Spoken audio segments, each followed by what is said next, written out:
तर Indus valley सिव्हिलायझेशनचा question काय बी होता. इंट्रो काय असतो की तुम्हाला पहिले ते कन्सेप्ट सांगावं लागतं इंट्रोमध्ये. मे ऑफ फॉरेस्ट बसतच नाही ना कुठल्या डेफिनेशन मध्ये, जोपर्यंत त्याला लिगल डेफिनेशन मध्ये टाकत नाहीत आपण तोपर्यंत.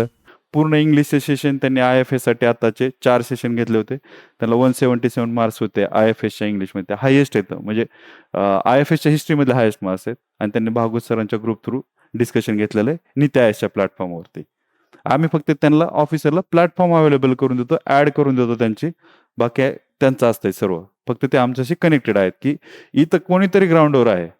ते काय ते त्यांचं पूर्ण व्हर्च्युअल वर्ल्डमध्ये चालतं, व्हॉट्सअप ग्रुपवरती किंवा टेलिग्राम पण नाही, ते व्हॉट्सअप ग्रुपवरती चालवतं सगळं. फक्त आम्ही फिजिकल प्लॅटफॉर्म त्यांना अवेलेबल करून देतो आणि ते आपल्यासाठी सगळे अवेलेबल आहेत. म्हणजे भागवत सरापासून ते पार प्रत्येक खालचा जो ऑफिसर आहे ते सगळे आपल्यासाठी अवेलेबल होऊ शकतं आपल्या डिमांडनुसार. त्याच्यामुळे त्याचा काही इश्यू नाहीये. तर एवढ्या गोष्टी आम्ही प्रोव्हाइड करणार आहोत. आता मला आज सगळ्यात जास्त एक कन्सर्न वाटला होता की लोकांना आन्सर रायटिंगची भीती वाटते, की बऱ्याच जणांना एक्सपोजरच नाही आन्सर रायटिंगचं. असं कोण आहे का की काहीच आन्सर रायटिंगचं एक्सपोजर नाहीये? म्हणजे प्रत्येकाला ऑलमोस्ट आन्सर रायटिंगची भीती आहे थोडी तरी.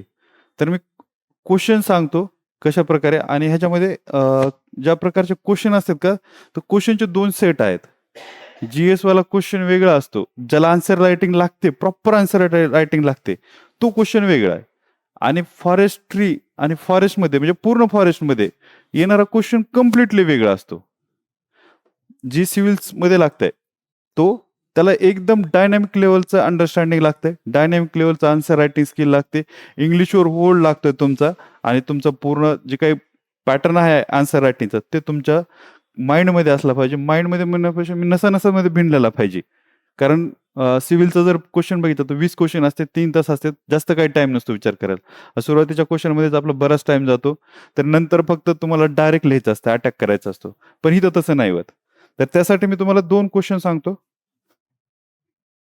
आपण बघू तुम्ही कशाप्रकारे रिस्पॉन्ड करता याला.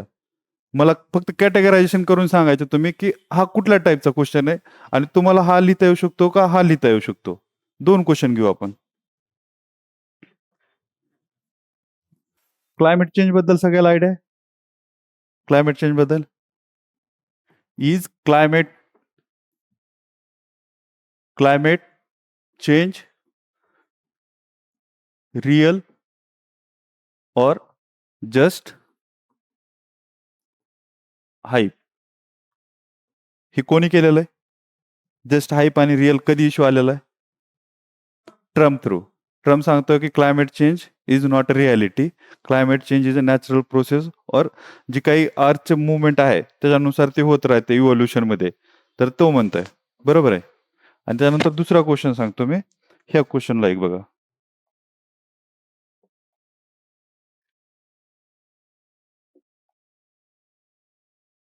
ठीक.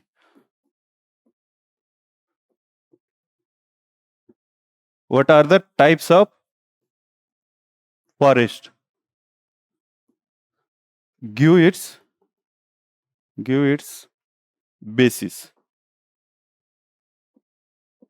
ओळखायला येतंय लिहिलेलं? What are the types of forest and give its basis of classification. Give its basis for classification. आपण थोडंसं आणखी स्पेसिफाय करू. For classification. आणि टाइप्स आणि क्लासिफिकेशन तुम्ही सेमच पकडू शकता. आता मला पहिले सांगा की कोणत्या क्वेश्चनला आन्सर रायटिंगची निवड. आपण हे क्वेश्चन आन्सर काय हे बाजूला राहू द्या, पण कोणत्या क्वेश्चनला आन्सर रायटिंगची स्किल लागणार आहे आणि कोणत्या क्वेश्चनला फक्त पाठांतराने त्या कन्सेप्टची अंडरस्टँडिंग लागणार आहे? सेकंड क्वेश्चनला पाठांतर लागणार आहे. फर्स्ट क्वेश्चनला अंडरस्टँडिंग लागणार आहे, त्याला कंटेंट एक्सट्रॅक्ट करावं लागणार, त्याला इंग्लिश टाकावं लागणार आहे, पूर्ण करंट अफेअर्सचे अंडरस्टँडिंग असावं लागणार आहे, तेव्हा आपल्याला कंटेक्स्ट कळेल. तर हा क्वेश्चन लिहिता येऊ शकतो का? मला सांगा. काय बेसिस काय आहे तर क्लासिफिकेशनसाठी? एज, इव्हन एजेड आणि अनइव्हन एजेड. त्यानंतर ओनरशिप काय? प्रायव्हेट ओनरशिप आहे, गव्हर्नमेंट पब्लिक ओनरशिप आहे, आणि थर्ड आहे की आपली कम्युनिटी ओनरशिप. त्यानंतर काय आहे की रिजनरेशन, हाय फॉरेस्ट, लो फॉरेस्ट आहे. त्यानंतर डेन्सिटी, जे आपण high density, very high density, low density, medium density, open forest आणि डिसिड्यूस फॉरेस्ट. बस एवढंच करायचं. त्यानंतर चॅम्पियन सेटचे क्लासिफिकेशन आहेत. ही कशाच्या बेसिसवरती? इकॉलॉजिकलच्या बेसिसवरती. मग तो एक पॉइंट येतो फक्त इकॉलॉजिकल बेसिस काय? इकॉलॉजिकल. काय चॅम्पियन्सचे 5 मेजर टाइप्स आणि 16 सब टाइप्स आहेत. बस. ह्याला काय आन्सर रायटिंगची गरज आहे मला सांगा?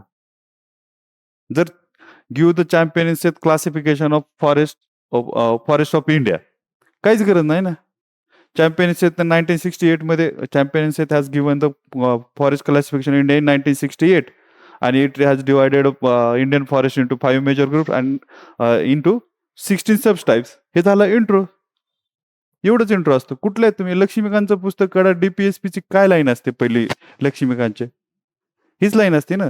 The DPSP has been mention in the part 4 of the Indian constitution from the 36 to 51 article. त्याच्यापेक्षा वेगळं काय असतंय? तुम्ही कुठलंही पेज काढा लक्ष्मीकांतचं, कारण प्रत्येक ह्याचं एक स्टँडर्ड इंट्रो असतो. समजा हिस्ट्री विचारलं की काय की इंडस सिव्हिलायझेशनची हिस्ट्रीवरती क्वेश्चन, काय बी रॅन्डम क्वेश्चन होत्या. क्वेश्चनची काही देणे नाही. जसं तुम्ही इलिमिनेशन मेथड वापरताना की फक्त ऑप्शन बघता, क्वेश्चन काय बी असू. अर्ध्या लोकांना तर की वेवलेनचा क्वेश्चनच कळाला नव्हता 2024चा, तरी पण सगळ्याचं आन्सर बरोबर होतं. तर सेम असतं की इंडस व्हॅली सिव्हिलायझेशनचा क्वेश्चन काय बी येऊ द्या. पण काय आहे की Indus valley civilization is belong to the 1700 to 2300 BC आणि त्याचं location it is in to the western India. बस एवढंच. आणि तो काय मॅप दाखवायचा इंडियाचा आणि मॅपवरती इंडस व्हॅली सिव्हिलायझेशन दाखवायचं. बस याच्यापेक्षा वेगळं काहीच करायचं नसतंय. फक्त भीती घातली जाते. भीती एक मग इंट्रो ह्याच्यापेक्षा हजारो इंट्रो येतील वेगवेगळे. समजा 73 आपला पंचायती राज इन्स्टिट्यूशनवरती क्वेश्चन आला. तर काय इंट्रो असू शकतो? आता क्वेश्चन काय बी असू इंट्रो सांगा मला काय असेल? सांगू शकता? मी सांगितलेलं फॉर्मॅटमध्ये सांगा. ह्याच्यापेक्षा स्टँडर्ड नसतं. मी तुम्हाला स्टँडर्ड का म्हणतोय, की प्रत्येकाचं स्टँडर्ड असतं ते मी तुम्हाला समजून पण सांगतो आता. 73rd साठी. 73rd amendment has been introduced a third tier of governance and that is mentioned from the article 243 to 240 O. ठीक आहे. इथपर्यंत शेड्यूल किती? 9 आणि पार्ट पार्ट 9 शेड्यूल 11. बस ह्याच्यापेक्षा बेस्ट इंट्रो नसतोच. मग गावभरचे इंट्रो शिकवतील बाकीचे. पण कसं असतंय की हिस्ट्रीमध्ये टाइमलाईन इम्पॉर्टंट आहे आणि लोकेशन इम्पॉर्टंट आहे. त्याचा फाउंडर इम्पॉर्टंट आहे. मी काल पण सांगितलं प्रत्येकाचं एक स्टँडर्ड असते. प्रत्येक सब्जेक्टचं. इथिक्समध्ये तुम्ही गेले, तुम्हाला काय विचारलं की इमोशनल इंटेलिजन्सवरती क्वेश्चन विचारलं. इमोशनल इंटेलिजन्सवरती काही बी क्वेश्चन येऊ द्या. तुम्हाला लिहायची असती पहिली डेफिनेशन त्याची. कारण तुम्ही कन्सेप्ट तर सांगा ना अगोदर. तुम्ही अप्लाय करा. Why emotional intelligence is important for the good governance. आता पहिले तुम्हाला इमोशनल इंटेलिजन्स तर सांगावं लागेल. इंट्रो काय असतो, की तुम्हाला पहिले ते कन्सेप्ट सांगावं लागतं इंट्रोमध्ये. काय आहे एक्झॅक्ट? कम से कम त्याचं ओरिएंटेशन तरी यायला पाहिजे. 73rdचा आपण पंचायती राजचं इन्स्टिट्यूशन सांगितलं. त्यात व्यवस्थित कळतंय ना, की आता नक्की इथं काय होणार आहे, की थर्ड टायर आहे. त्यानंतर एवढं कॉन्स्टिट्यूशनच्या आता पॉलिटीमध्ये राहिलो तर आर्टिकल तर यावंच लागणार आहे कॉन्स्टिट्यूशन रिलेटेड. तर सेम आहे इथं. ह्याच्यामध्ये तुम्हाला काय की टाइप्स लिहायचेत किंवा त्याचे बेसिस लिहायचेत आणि कन्क्लुजन करायचंय. काही ठिकाणी तर आपल्याला फॉरेस्टमध्ये कन्क्लुजन सुद्धा लागत नाही. काहीच नाही. तुम्ही नुसते लक्ष्मीकांतचे एक 10 मिनिटं जरी पेजेस चाळले ना, तरी तुम्हाला लक्षात येईल. आता आपण सगळ्यांनी एवढी मोठी प्रिलिम पास करताय तुम्ही 120-25 मार्क्स घेऊन. म्हणजे तुम्हाला लक्ष्मीकांत पूर्ण पाठ आहे. तुम्ही फक्त पेज पलटा. तुम्ही फंडामेंटल राईट बघा आणि त्याचं फक्त ओपनिंग स्टेटमेंट बघा. काहीच पाहू नका. तुम्ही फंडामेंटल ड्युटी बघा, त्याचं फक्त ओपनिंग स्टेटमेंट बघा. तुम्हाला कळेल की त्याच गोष्टी रिपीट होतात. म्हणजे काय ते स्टँडर्ड आहे. त्याच्या बाहेर जात नाही. आपल्याला वाटतं की काहीतरी तुफानी करावं. तुफानी करण्याने पास नाही होत. तुफानी करण्याने फक्त ॲक्टिव्हिस्ट बनतंय. मी तुम्हाला रिॲलिटी सांगतो. कारण आपलं काहीतरी लॉजिक वेगळंच चालतंय. काय क्वेश्चन होता बघा, is a demonetisation success or failure? याचा इंट्रो कसं करणार आहे मला सांगा? हा 2019 मध्ये सोशिओलॉजीमध्ये विचारलेला क्वेश्चन आहे. तुम्हाला इंट्रो आणि आन्सर रायटिंगचा सगळा डिफरन्स कळून जाईल. तुमचे जेवढे मिथ आहेत का आन्सर रायटिंग बद्दलचे, जी भीती घातलेली, ती सगळी निघून जाईल. मला फक्त सांगा, is a demonetisation success or failure?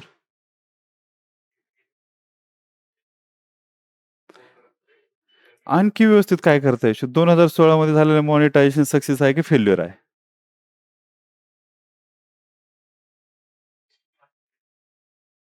Objective. तर कसं करता येईल? On the 8th November 2016, Government of India has demonetized 5,000 and 1,000 rupees notes for elimination of fake currency, reduce the terrorist funding. Third काय होतं? फ्लश आउट द ब्लॅक मनी. आणि आणखी एक कुठलं तरी ऑब्जेक्टिव्ह होतं. बरोबर आहे. आणि तुम्हाला क्वेश्चन येस नो मध्ये विचारलाय. आन्सर रायटिंग मध्ये येस नो मध्ये आन्सर दिलं जातच नाहीये. तुम्ही डिबेट पण बघा, म्हणजे इंटरव्ह्यू मध्ये पण देत नाही. आता बऱ्याच जणांनी इंटरव्ह्यू दिलेला आहे. इंटरव्ह्यू मध्ये तसं दिलं जात नाही ना, की लईच कॉर्नर केला आणि लईच असा की इंडियाचा स्ट्रॅटेजिक इश्यू आहे बाबा, की जसं की बॉर्डर सिक्युरिटी इश्यू आहे. तर तुम्हाला विचारलं की व्हॉट इज युअर ओपिनियन, की चायनासोबत आपण बॉर्डर सिक्युरिटी इश्यूवर बोललं पाहिजे, की फक्त ट्रेड आणि ह्याच्यावरती बोललं पाहिजे? फक्त बॉर्डरवरती बोललं पाहिजे, की ट्रेड आणि बॉर्डर इश्यूवर बोललं पाहिजे? तर गव्हर्नमेंट इंडिया म्हणतंय, की फक्त बॉर्डर इश्यू पहिला रिझॉल्व्ह करू आणि नंतर हे करू. गव्हर्नमेंट इंडिया काय म्हणतं, की युक्रेनपासून आम्ही ऑइल घेणार आहे. तर तुम्हाला विचारलं की what is your opinion on India purchasing oil from the Ukraine? तर तुम्हाला काय सुद्धा देणे घेणं नाही. गव्हर्नमेंटचा स्टँड जसा आहे तसा त्याला सपोर्ट करून हे करणं. म्हणजे कसं झालं, येस नो मध्ये आन्सर झालं. पण तुम्हाला माहिती आहे, की तुम्हाला माहित पाहिजे की कोणते स्ट्रॅटेजिक इश्यू येतं आणि कोणते जनरल इश्यू येतं ज्याच्यामध्ये तुमचं ओपिनियन चालू शकते. आता तुम्हाला सांगा, is a dowry good for society? तर कशाच बेसिसवर तुम्ही येस म्हणू शकत नाही. तुम्ही किती जस्टिफाय करा त्याला हजारो गोष्टींनी. म्हणजे जनरली काय असतं, की तुम्ही काय बी स्टँड घ्या आणि जस्टिफाय करा, हेच असतं ना. पण हा स्टँड जस्टिफाय होऊ शकतोय का मला सांगा? भले ते किती बी प्रॅक्टिस करा तुम्ही डावरीची, पण तुम्ही स्टँड तर जस्टिफाय करू शकत नाहीये. तर ह्या गोष्टीचं जी लाईन आहे का, थिन लाईन, ती लक्षात घेतली पाहिजे. जनरली सांगितलं जातं, की कुठली बी गोष्ट जस्टिफाय करा आणि सेम ह्या आन्सर रायटिंगच्या केसमध्ये आहे. आणखी एक दुसरा क्वेशन सांगतो मी तुम्हाला.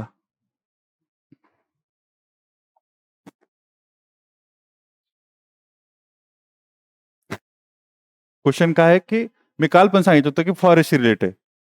How how will you define forest?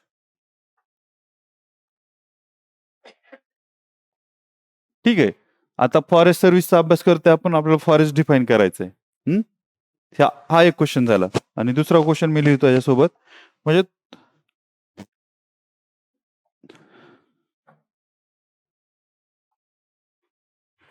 Question number 2. Why there is no single definition for forest? Definition for forest adopted by government of India.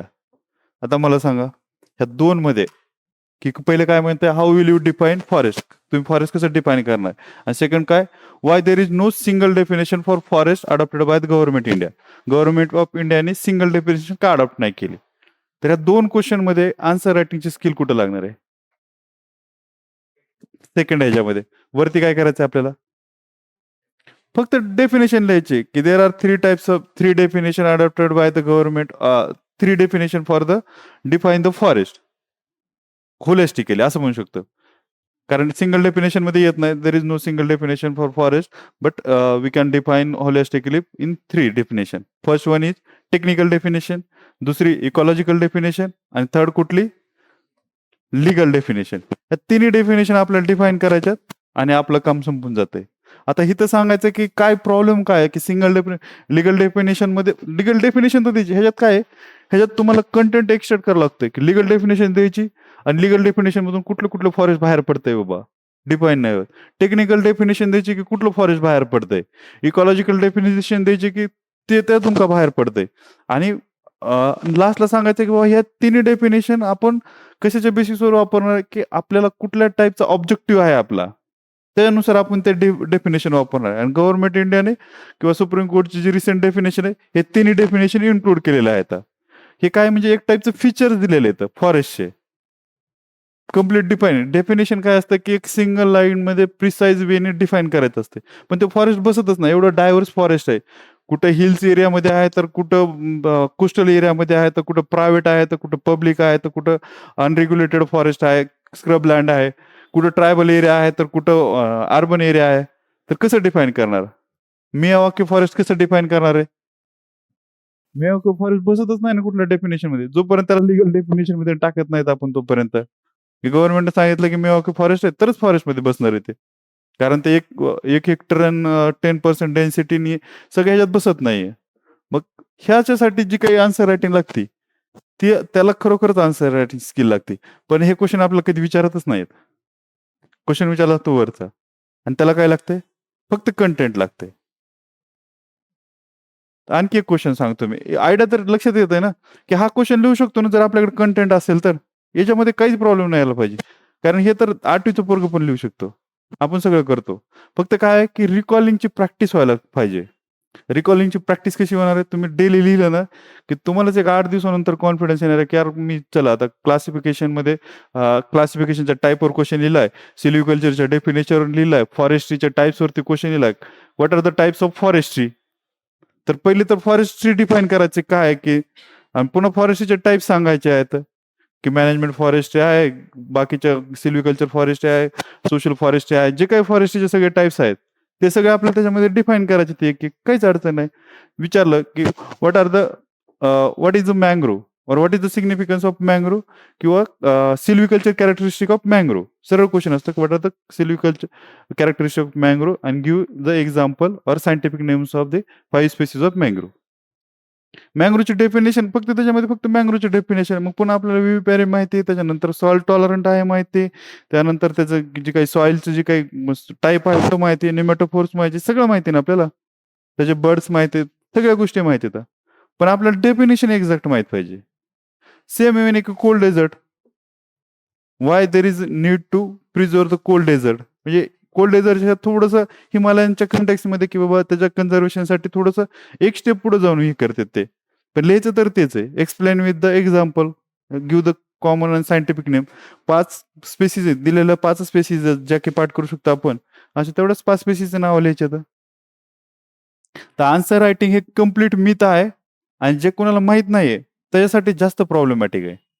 आणि लोक फक्त आणि फक्त भीती घालतात, एकमेकाला भीतीच्या जीवावरती जगतात. आता मी तुम्हाला त्या दिवशी पण सांगितलं होतं की यादव डायनेस्टीचा क्वेश्चन घेतला होता का मी, नाही सांगितलं. बरं हा, यादव डायनेस्टी जे की तुम्हाला माहिती आहे असं, give the art and architecture significance of Yadav dynasty in Maharashtra history. आता मला सांगा याचा इंट्रो काय असणार आहे. पहिलं बघा, यादव डायनेस्टी, ठीक आहे. आणि काय आर्ट अँड कल्चरचा क्वेश्चन आहे, आर्ट अँड कल्चरचा क्वेश्चन, ठीक आहे. पहिले डेफिनेशन, आपलं टाइमलाईन. टाइमलाईन मध्ये काय की लईच जर अभ्यास असेल तर फाउंडर लिहू शकतो. कोण आहे फाउंडर, ठीक आहे. फाउंडर बाबा त्याचा, एक सेकंद. टाइमलाईन काय आहे की 9 to 13 की 11 to 13, ठीक आहे. आपण जिथं सिग्निफिकंट होते तिथपर्यंत हे करू. हा, 13th सेंचुरी एक्झॅक्टली इथपर्यंत. आता काय करायचं आपल्याला, दुसरा टाइम लाईन झालं, लोकेशन दाखवायचंय. लोकेशन कुठे दाखवणार आपण, इंडियाच्या मॅपवरती, ठीक आहे. इथं ओके, बरोबर आहे, औरंगाबाद रिलेटेड. बस ह्याच्यानंतर काय की आपल्याला चालू होणार आहे सिग्निफिकन्स. सिग्निफिकन्स, आता सिग्निफिकन्स मध्ये काय, लँग्वेज आली, मराठी लँग्वेज कुठून हे झाली, इस्टॅब्लिश झाली, त्या टायमाला झाली. आर्ट काय काय आहेत, केव्ज कुठल्या कुठल्या आहेत, टेम्पल कुठले कुठले आहेत, पेंटिंग कुठले काय आहेत, कॉस्ट्युम कुठले आहेत, ट्रेड काय आहे त्यांचा, ट्रेड कसे रिलेशन होते, त्यानंतर त्यांचे सोसायटी कशी होती त्यावेळेशी, कशी डिफरन्शिएट झालेली होती, इकॉनॉमी कशी होती, सोशल लाईफ कशी होती, पॉवर्टी किती होती, ह्याच गोष्टी डिस्कस करायच्यात ना. आणि प्रत्येक कुणाचा उद्याचं पल्लवाचं विचारला तर हेच करायचंय. त्यानंतर आपल्याला पालाचा जर विचारला, फक्त काय माहित पाहिजे की टाइम लाईन माहित पाहिजे, त्याचं लोकेशन माहित पाहिजे. आणि तुम्हाला एक रिव्हिजन माहित पाहिजे की कुठले कुठले आर्ट अँड आर्किटेक्चर आहेत. कुणी फाईन आर्टची एनसीईआरटी वाचली का, बघितलेलं तर असेल. त्यात पहिले काय स्कल्पचर आहे, म्हणजे पेंटिंग आहे, भीमबेटकाची पेंटिंग दिलेली. त्यानंतर काय स्कल्पचर दिलेले आहेत, कुणाचे मौर्यन काळातले आणि ह्याच्या टायमाचे. त्यानंतर गुप्ता काळाचे टेम्पल दिलेले आहेत. त्यानंतर राष्ट्रकूटाचे वगैरे केव्ज वगैरे दिलेले आहेत. आणि त्याच्यानंतर काय आहे की डान्स, ड्रामा, पेंटिंग वगैरे ह्याच गोष्टी दिल्या आता. त्या फाईन आर्टच्या इन्स्टिट्यूट नाही, पण आता की नवीन फाईन आर्टची इन्स्टिट्यूट आली. म्युझिक असतंय, डान्स असतंय, ड्रामा असतंय, क्युझिन असते, कुठं कुठं, पण तेवढं त्या लेवलात जात नाहीयेत. पण डान्स, ड्रामा आणि म्युझिक, डान्स ह्याच्यापर्यंतच थांबते. आणि ह्याच्यापेक्षा वेगळं काहीच लिहायचं नसते. काहीच लिहायचं नसते. फक्त मोर्याचं लिहिताना तुम्हाला गंधर्व आर्किटेक्चर लिहिता आलं पाहिजे. त्यानंतर तुम्हाला सारनाथचं लिहिता आलं पाहिजे, केव्ज लिहिता आलं पाहिजे, राष्ट्रकूटा किंवा यांचं लिहिताना तुम्हाला कैलास टेम्पल लिहिता आलं पाहिजे एक्झाम्पलमध्ये. आर्ट आणि आर्किटेक्चर सिग्निफिकन्समध्ये टेम्पल म्हणल्यानंतर ते एक्झाम्पल आलं पाहिजे तेवढं. आणि तेवढी तयारी करतो, प्रिलिम काढून जातो, म्हणजे आपण तेवढं येत असते. तर तिथं पण आन्सर रायटिंगचे लय काही स्किल नसते. लोकांना फक्त टाइमलाईनच माहित नसतं, बाकी सगळं माहित असते. अचानक पल्लवाचा क्वेश्चन आला होता एकदा, पालाचा. धर्मपाला काय त्याचा फाउंडर आहे मला वाटतं. पण त्याचं टाइमलाईनच माहित नाही लोकांना कधी येते आता. एवढं पण आठवलं, पण टाइमलाईन नाही माहित. तर हिस्ट्रीमध्ये कसं असतं, प्रत्येकाचे कोर कन्सेप्ट असतात. जसं मी सांगितलं होतं की इंडियाचं स्ट्रॅटेजिक ऑटॉनॉमी, की इंडिया कधी कधी इन्फ्लुएन्समध्ये येतं रशियाच्या, कधी कधी युएसच्या इन्फ्लुएन्समध्ये येतं. येतं का नाही? जशी जशी सिच्युएशन डेव्हलप होईल. पण कधीच इंडिया त्याच्या स्ट्रॅटेजिक ज्या इश्यू आहेत, की इंडिया पाकिस्तानमध्ये थर्ड पार्टीला येऊन देत नाही, कधीच येऊन देत नाही. बाकीच्या ह्यात बेंड होईल थोडा बहुत, म्हणजे कोर आहे त्याच्यामध्ये कधीच नाही. बॉर्डर इश्यूवरती कधीच येऊन देत नाही मध्ये दुसऱ्याला. का तर त्या कोर टॉपिक आहे, तेवढं 3-4च टॉपिक कोर असतात प्रत्येकाचे. जसे इंडियाचे जे इंटरनॅशनल जिओ पॉलिटिकल आहेत का त्याच्यामध्ये तेवढे 4 टॉपिक आहेत. तेवढ्या टॉपिकला फक्त हात लावून देत नाहीत. बाकी मग थोडं बहुत बेंड होत राहतं, जशी सिच्युएशन बदलल तसं. मग ते आपल्याला त्या प्रत्येक सब्जेक्टचे कळले पाहिजे. तर जिओग्राफीमध्ये मॅप आलाच पाहिजे. मॅपशिवाय काहीच नाही. समजा काय विचारलं की fisheries, Y fisheries develop in the northern hemisphere more than the southern hemisphere. तर तुम्हाला ते सगळे करंट दाखवता यायला पाहिजे. तिथं कुठं कुठले करंट भेटते, तर हॉट करंट आणि कोल्ड करंट कुठं भेटतं, त्याचं काय सिग्निफिकन्स आहे, हे सगळं यायला पाहिजे. मग आन्सर रायटिंगचे तर रोल काय, काहीच नाही रोल. फक्त तुम्हाला ते करंट माहित नसते, तुम्हाला तो मॅप काढता येत नाहीये, म्हणून तुम्ही म्हणता की आन्सर रायटिंग लागते. पण आन्सर रायटिंगचं काय, काहीच नाही ना. एक इंट्रो आहे, एकदा सांगितलं. आता मी पॉलिटीचं तुम्हाला इंट्रो सांगितलं. आता पॉलिटीचा काही बी क्वेश्चन होतं ना, मी तुम्हाला लिहून देतो. तुम्ही 5-5 मिनिट्स लिहिलेल्या स्टुडंटपेक्षा पण चांगला तुम्ही इंट्रो लिहिणार आता. कारण तुम्हाला माहित झालंय काय लिहायचं ते. आणि हाईप नाही करायची, कारण तुम्हाला 20 क्वेश्चन नाही, 80 क्वेश्चन आहेत जीएसमध्ये. आणि ऑप्शनलचे किती 19 38 क्वेश्चन आहेत. इथपर्यंत मेंटेन करायचं. प्रत्येकात इनोव्हेशन तर नाही करू शकत. आणि इनोव्हेशनला स्कोप येतो. कुठेतरी अचानक वेगळंच काहीतरी क्वेश्चन. आता हे climate change is real or hype, इथं थोडंसं इनोव्हेशनला स्कोप आहे. तुम्ही मग ट्रम्पचं टाकू शकता. ट्रम्प म्हणजे सिनारिओ तर कळायला पाहिजे की काय येतोय हा क्वेश्चन म्हणून. त्याचा आन्सर काय बी असेल, पण सिनारिओ कळायला पाहिजे की Trump has given that dash statement आणि he has withdrawn from the Paris agreement 2015. कारण काय, मग तिथं तुम्हाला सांगायचं की why climate change is real. 99% scientist has accepted that की climate change is real based on this scientific research. Research and method scientific वेने झालं तरच तुम्ही ऍक्सेप्ट करणार ना. रिसर्च सायंटिस्टच्या नंतर काहीच नाही. पण त्यांनी काय केलेलं की मेजर केलेल्या आहेत सगळ्या गोष्टी, की बाबा ग्लेशियर लेकमध्ये जाऊन त्यांनी सगळ्या मेजरमेंट घेतलेल्या आहेत. पुन्हा आपण जनरल काय आहे की जे आपल्याला सध्या सिच्युएशन दिसते बाहेर कुठं, की increase in intensity and frequency of disaster, cyclone असतील, फ्लड असेल, ह्या सगळ्या गोष्टीची इंटेन्सिटी वाढते, टेम्परेचर वाढते. याचा अर्थ काय की क्लायमेट चेंज इज रिअल. आणि मग काय की कंपॅरिझन झालं की बाबा इंडस्ट्रियल प्री इंडस्ट्रियलायझेशन लेवल एवढं एवढं होतं, आता एवढं झालंय, सी लेवल राईज होत आहे. तर ह्या सगळ्या गोष्टी एक्सप्लेन करायच्या. पण तुम्ही सगळं एक्सप्लेन केलं, सायंटिफिक रिसर्च जर नाही एक्सप्लेन केलं, तर बऱ्यापैकी त्या आन्सरला काही व्हॅल्यू राहत नाही. मग हाईप का बाबा, दुसऱ्या साईडला हाईप पण सांगायची का हाईप आहे, इट्स अ पॉलिटिकल अजेंडा बाबा. पुन्हा काय आहे की काही economy they are not in the mood or they are not accepting their responsibility. कोणी केलंय, इंडस्ट्रियल रिव्होल्युशन झाल्यानंतर जे काही ग्रीन हाऊस गॅस इमिट झालाय तो डेव्हलप कंट्रीने केला, आणि they are not accepting their responsibility and they are not ready to pay for it.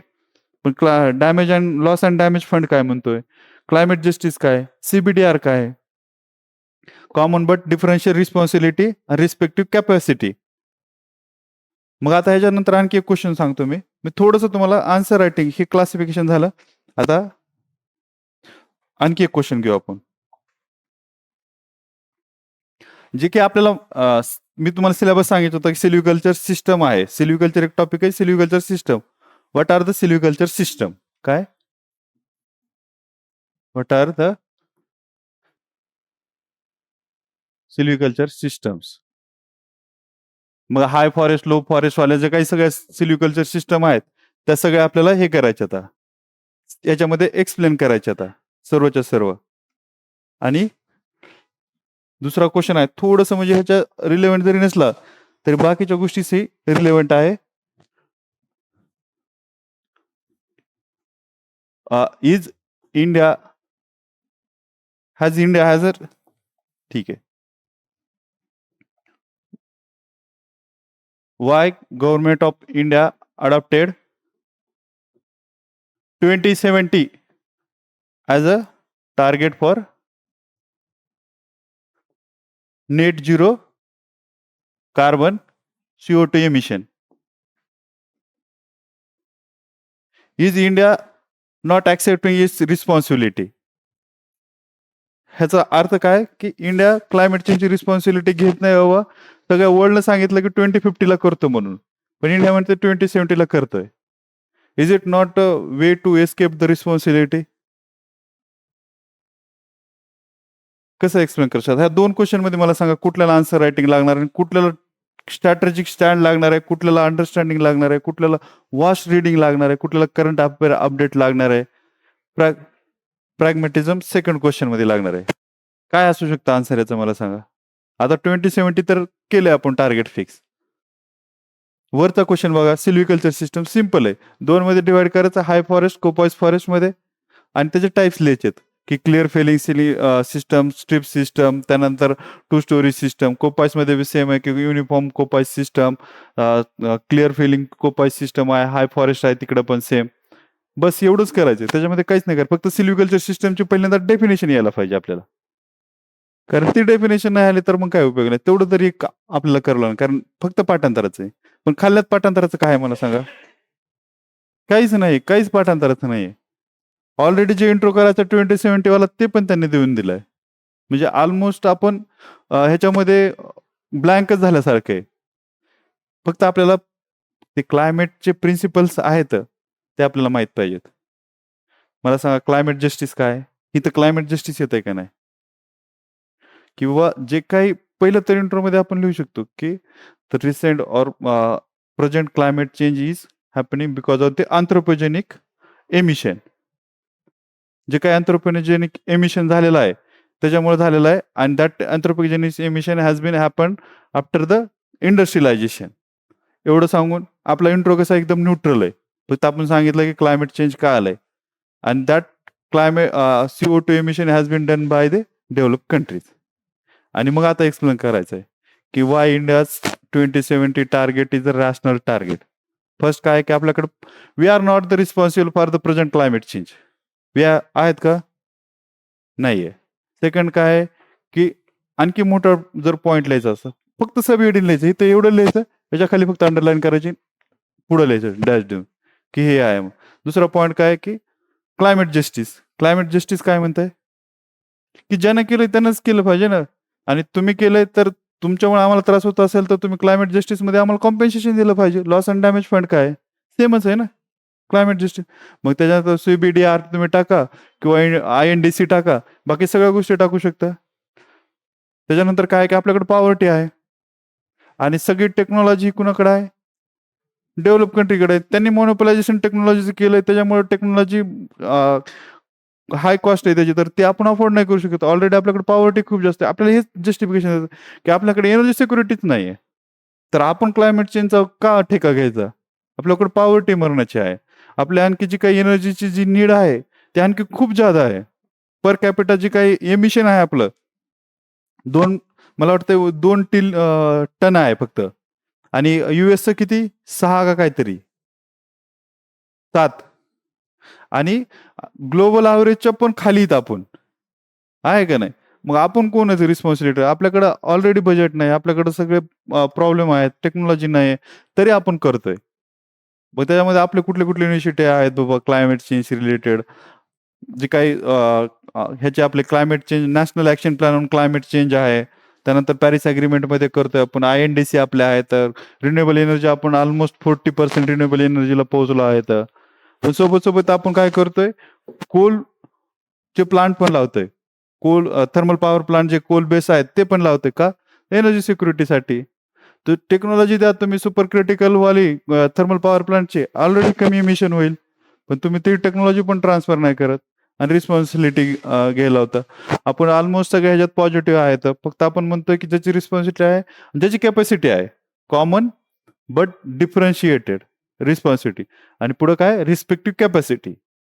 कारण त्याचं कॅपॅसिटी लॉस अँड डॅमेज कोणासाठी जास्त तर आयलँड कंट्रीसाठी आहे, त्यांच्याकडे कॅपॅसिटी पण नाही मिटिगेशन डॅमेजसाठी. तर ह्या ज्या प्रोसेस आहेत ह्या सगळ्या आपल्याला इथं आन्सर रायटिंगमध्ये लागणार, तर वरती नाही लागणार. तर आन्सर रायटिंगची मला वाटतंय जी भीती घातली जाते का, ती प्युअर आणि प्युअर जिओलॉजी आणि ॲग्रिकल्चर इंजिनिअरिंग टाकायला लावल्यासारखं आहे. म्हणजे मला हेच समजा, मी आणखी कालपासून विचार करतोय की यार इंजिनिअरिंगच्या स्टुडंटला ॲग्रिकल्चर आणि बॉटनी कसं काय ऑप्शनल टाक म्हणू शकतो कोण? त्याला एवढं नाही का म्हणतात की यार मला नाही माहिती याच्यामधलं. कोणीतरी मोठा ब्लंडर केलाय आणि तो त्याला फॉलो करते पब्लिक. त्या माणसाने ब्लंडर केलाय. कारण असं कॉमन बल्कमध्ये ह्या टाइपचं ऑप्शनल कोणाचं येणं म्हणजे कुठून तरी मेजर लेव्हलवरती हे भेटलेलं आहे. कोणी सुद्धा हे सजेस्ट नाही केलं की यार ॲग्री इंजिनिअरिंगमध्ये एवढा टॉपिक सिलेबस सेम आहे तुमचा, हे करू शकता. अहो एका एका IFS पास झालेल्या माणसाला जरी बोलवलं असतं, त्यानं तरी स्टुडंटला सांगितलं असतं ना. हा हा लेक्चरमधून आलेला हे एक ओरिएंटेशन लेक्चर झालंय. मला सांगितलं की ओरिएंटेशन लेक्चर झालंय कुठल्यातरी क्लासवाल्याचं, आणि त्या क्लासवाल्याने सांगितलं की ह्याचा सिलेबस छोटा दिसतोय. तर हा ऑप्शनल टाका. तुम्ही ॲग्रिकल्चर वाचलं तर तुम्ही हा हा टाका. असं लॉजिकनं जर चालले असले तर अवघड आहे. मग ते काल मी एक पॉम्पलेट बघितलं की RFO काहीतरी 2017-18चा काहीतरी RFO आहे. त्यांनी शिकवणार आहेत फॉरेस्ट्री. म्हणजे केवळ ठीक आहे ना, तुम्ही शिकवण्याबद्दल काही नाहीये. पण तुम्हाला माहिती नसेल, तुम्हाला जॉब नसेल, तुम्ही काय बी करू शकताय. तुम्ही चोऱ्या-माऱ्या सुद्धा करू शकता. एथिक्सच्या लेव्हलवरती तुम्हाला जर लाईव्हलीहूडचा इश्यू असेल, तुमच्या डिग्निटीचा इश्यू असेल, तर तुम्ही एखाद्याचा मर्डर करून बी तुम्ही जगू शकताय. म्हणजे तेवढं अनइथिकल नाहीये ती गोष्ट. पण तुमच्याकडे सगळं असताना तुम्ही छोटी बी चूक करणं अनइथिकल आहे कंप्लीटली. असं नाही करायला पाहिजे. आज किती मुलांचं नुकसान झालं मला सांगा. नाही हो, ॲग्रिकल्चरच्या ग्रॅज्युएशनच्या मुलासोबत मेकॅनिकल इंजिनिअरिंगचा स्टुडंट नाही टिकणार ना. त्यांना किती बी जीव देऊ द्या त्यांच्यासमोर. साध्या-साध्या कन्सेप्टमध्ये फसू शकतो माणूस. ते का करायला पाहिजे? नाही करायला पाहिजे ना कोणीच. जी भीती घातली जाते ती अशाच भीतीच्या लेव्हलवरती विनाकारण एकमेकाला फसवण्यासाठी केलं जातंय. तर तसं नाही करायला पाहिजे कुणी. कारण आपलेच पोर आहेत ना. हा पास झाला काय आणि तो पास झाला काय? हा पण उद्याच्याला होणार आहे 4 दिवसांनी आणखी. इथे एवढ्या मोठ्या एक्झाम होतं हो. हजारो एक्झाम आहेत रोज. आणि इथं मी बघितलं की यार सरळ सेवेतून जरी पास झाला तरी तेवढेच खुश होतात घरचे. आई-वडील बी तेवढेच खुश होतात. म्हणजे नॉर्मल प्रोसेस आहे. म्हणजे प्रत्येकाला वाटायला लागलं की आता काय मी काही मिशनवरती नाही आलेलो. फक्त माझं जगण्यासाठी चाललंय. जॉब भेटला क्लर्कचा, गट कमवून बी भेटला तरी तेवढेच खुश होतात मुलं. आणि ते साहजिकच आहे, नॅचरलच आहे की बेसिक गोष्टी फुलफिल झाल्यानंतर बाकी करू आपण. पण हे एकमेकाला फसवणं मला काही योग्य वाटलं नाही. कारण लय नुकसान होतंय आणि एकदा ट्रॅपमध्ये अडकलं की ते फसलं का माणूस, पुन्हा त्याला बाहेर यायला लय टाईम जातोय. आणि तो टाईम बेकार राहतंय. ते पुन्हा काढणं आणि जर नाही निघालं तर मग नुकसानच होत राहतंय. त्यामुळे मला वाटतंय की तुम्ही ह्याच्याकडे लक्ष द्या. तुम्ही जेवढं जास्त पाठांतर कराल तेवढं. मी तुम्हाला लिहून देतो. मी तुम्हाला 4च गोष्टी सांगितल्यात ना. तुम्हाला 4 गोष्टीमध्ये तुम्ही कुठल्याही UPSC स्टुडंटच्या शेजारी बसायचं आणि 4 क्वेश्चन काढायचे पॉलिटीचे. तुमच्या मनाने घ्या. PYQचे घ्या कुठले बी. आणि त्याला म्हणायचं तू इंट्रो सांग आणि तुमचा इंट्रो बघायचा. आणि क्लासचा इंट्रो बघायचा. क्लासवाले जे दिल्लीवाले क्लासवाले आहेत, व्हिजनवाला असेल, फोरमवाला असेल, ते आहेत. ते अजिबात इनोव्हेशन करत नाहीत. ते अजिबात ॲक्टिंग करत नाहीत, काही नाही. त्यांना रिपिटेशन होईल. तुम्हाला असं वाटेल की यार याच्याकडे काय इनोव्हेटिव्ह आहे का नाही. पण ते लिहिल्यानंतर मार्क्स वाढतात. माझे 2019 मध्ये 600 मार्क्स होते. UPSC सिव्हिल्समध्ये. आणि 2000 मध्ये माझे 743 मार्क्स होते. म्हणजे माझे 150 मार्क वाढले होते. आणि ते फक्त आणि फक्त व्हिजनचे पेपर वाचून, की मला आयडिया येऊ लागली, की यार हे सोपं असते. आपण का उगाच इनोव्हेट करत राहतोय. आणि बाहेर जेव्हा आपण लोकांना विचारतो ना, तेव्हा लई इनोव्हेशन होतं. आणि हे ऐकलं होतं, की माझे जे मित्र पास झालेले आहेत, IPS वगैरे 125 रँक होतं. त्यांचा टार्गेट IAS म्हणून क्लास आहे, लोढा सर. श्रेणिक लोढा त्यांचा भाऊ आहे. तर ते 2दा रँक काढलेला त्यांनी. 19 मध्ये आमच्यासोबत बी काढला होता आणि 18त बी काढला होता. तर त्यांनी सांगितलं होतं, आता पास झाले तर जवळचे होते, मित्र होते, सोबतचे, दिल्लीत सोबत होतो आम्ही. तर त्यांनी सांगितलं, की "यार मी काहीच नाही करत, मी फक्त व्हिजनचे पेपर पाठ करतो." आणि जेवढं आपण स्वतः नोट्स नाही काढत ना, एका पेजवरती आपण 2 दिवस जेवढ्या नोट्स काढतो, तेवढ्या एका पेजवरती असतात त्यांच्या. कारण त्यांनी रिसर्च करतात ना. काहीच गरज लागत नाही आपल्याला परत रिपिटेशन करणं. आणि जेव्हा 30 टेस्ट होतात त्यांच्या, त्या 30 टेस्टमध्ये सगळा सिलेबस कव्हर होतो. बेसिक होतंय, करंट होतंय आणि सगळं कन्क्लुजन भेटतंय, इंट्रो भेटतंय आणि तुम्हाला फक्त एकदा जर आयडिया दिली का, आता मी तुम्हाला आर्ट अँड कल्चर दिलं. तुम्ही आर्ट अँड कल्चरचं ₹10-20 खर्च करून एक विजनचा पेपर घेऊन बघा. तुम्हाला लक्षात येईल की यार तुम्ही फक्त इंट्रो वाटतच जावा. 20च्या 20 क्वेश्चनचा किती 10च मिनिटं लागतील. तुम्हाला आयडिया होऊन जाईल की आन्सर रायटिंग काय असते ते. पण तीच आन्सर रायटिंग तिथपर्यंत पोहोचण्यासाठी लोकांना 5-5 वर्ष जातात. का तर एकमेकाला मिसगाईड केल्यामुळे. आणि ज्याला माहित नाही तो गाईडन्स देतो. त्याच्यामुळे जास्त प्रॉब्लेम होतोय. ज्याला माहिती आहे आणि आम्ही ठरवलंच होतं नंतर, की बिलकुल जो पास नाही झाला ना प्रिलिम, त्याचं बिलकुल ऐकायचं नाही. ज्याची मेन्स नाही निघाली ना, त्याचं बिलकुल ऐकायचं नाही. कारण एकदा प्रिलिम निघणं सोपं असतं हो तुक्का मारून. कंबाईनचा पोरगा बिन येऊन बसवला. पण ज्यावेळेस 4-5 वेळेस तुमची प्रिलिम निघते, तर तुम्हाला काहीतरी आयडिया आलेली. आता एम-पी-एस-सीचे पोरं बिना अभ्यास करता बी जाऊन बसलेत, तरी त्यांना निघते. याचा अर्थ काय, की तुम्हाला बाकीच्यापेक्षा पॉलिटी जास्त माहिती का नाहीये. पण आयडिया माहिती ना त्या एक्झामची. तर थोडंसं मला वाटतंय, की जरा काळजीपूर्वक केलं पाहिजे. बाकीचं सांग आता आन्सर रायटिंगमध्ये काय कोणाला भीती वाटते का म्हणजे त्या लेव्हलची? थोडीशी तर आयडिया आली असेल ना, की काय बाबा नक्की काय करायचंय आपल्याला? काहीच नसतं करायचं. डायग्राम काढायच्या आता. म्हणजे फॉरेस्टचं जरी हे विचारलं, फॉरेस्ट राईट ॲक्टचं जरी डेफिनेशन क्लासिफिकेशन विचारलं. आता तुम्ही फॉरेस्ट राईट ॲक्ट केलाय. फॉरेस्ट ॲक्ट केलाय 1927चा. कुठले फॉरेस्ट आहे त्याच्यामध्ये एक्सप्लेन केलेले? आता आणखी एक क्वेश्चन याच्यासोबत, की सिंपल वाला क्वेश्चन आहे. फॉरेस्ट ॲक्ट फक्त. Forest act 1927 give the classification.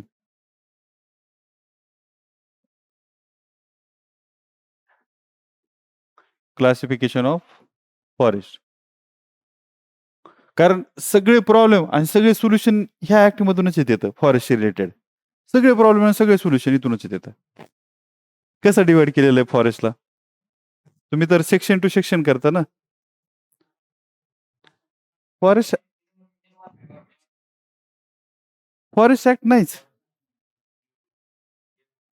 Okay, येर विचारते तर याच्यामध्ये डिवाइड केला. आता तुम्ही तिथल्या ह्याच्यावरून वर्ड्स वरून सांगा मला. रिझर्व्ह फॉरेस्ट, प्रोटेक्टेड फॉरेस्ट आणि विलेज फॉरेस्ट. हे 3 तर वर्ड ऐकले असतील. काय आता रिझर्व्ह फॉरेस्ट आणि ह्याच्यामधला फरक सांगा मला. हे समजा आन्सरच समजा आपलं हे. रिझर्व्ह फॉरेस्ट, प्रोटेक्टेड, बरोबर आहे, 3च आहेत ना? आणि विलेज फॉरेस्ट. आणि अनक्लासिफाईड एक फॉरेस्ट त्याचा टाईप आहे, जे की सुप्रीम कोर्टनं उचललेला होता. हे क्लासिफाय करा म्हणून सांगितलं होतं.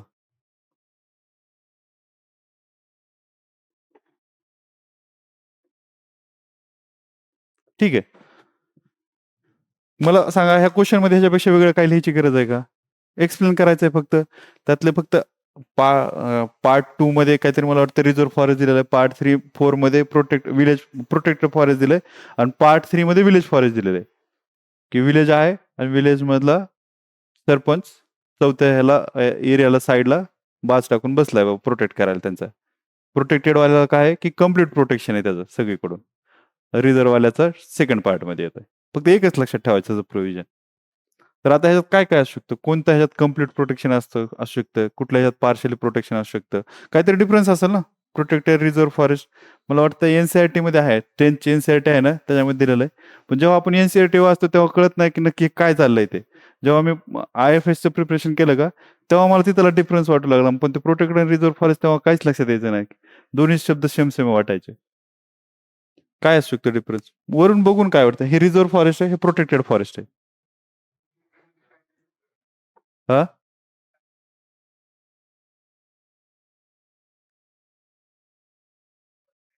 हा. हा.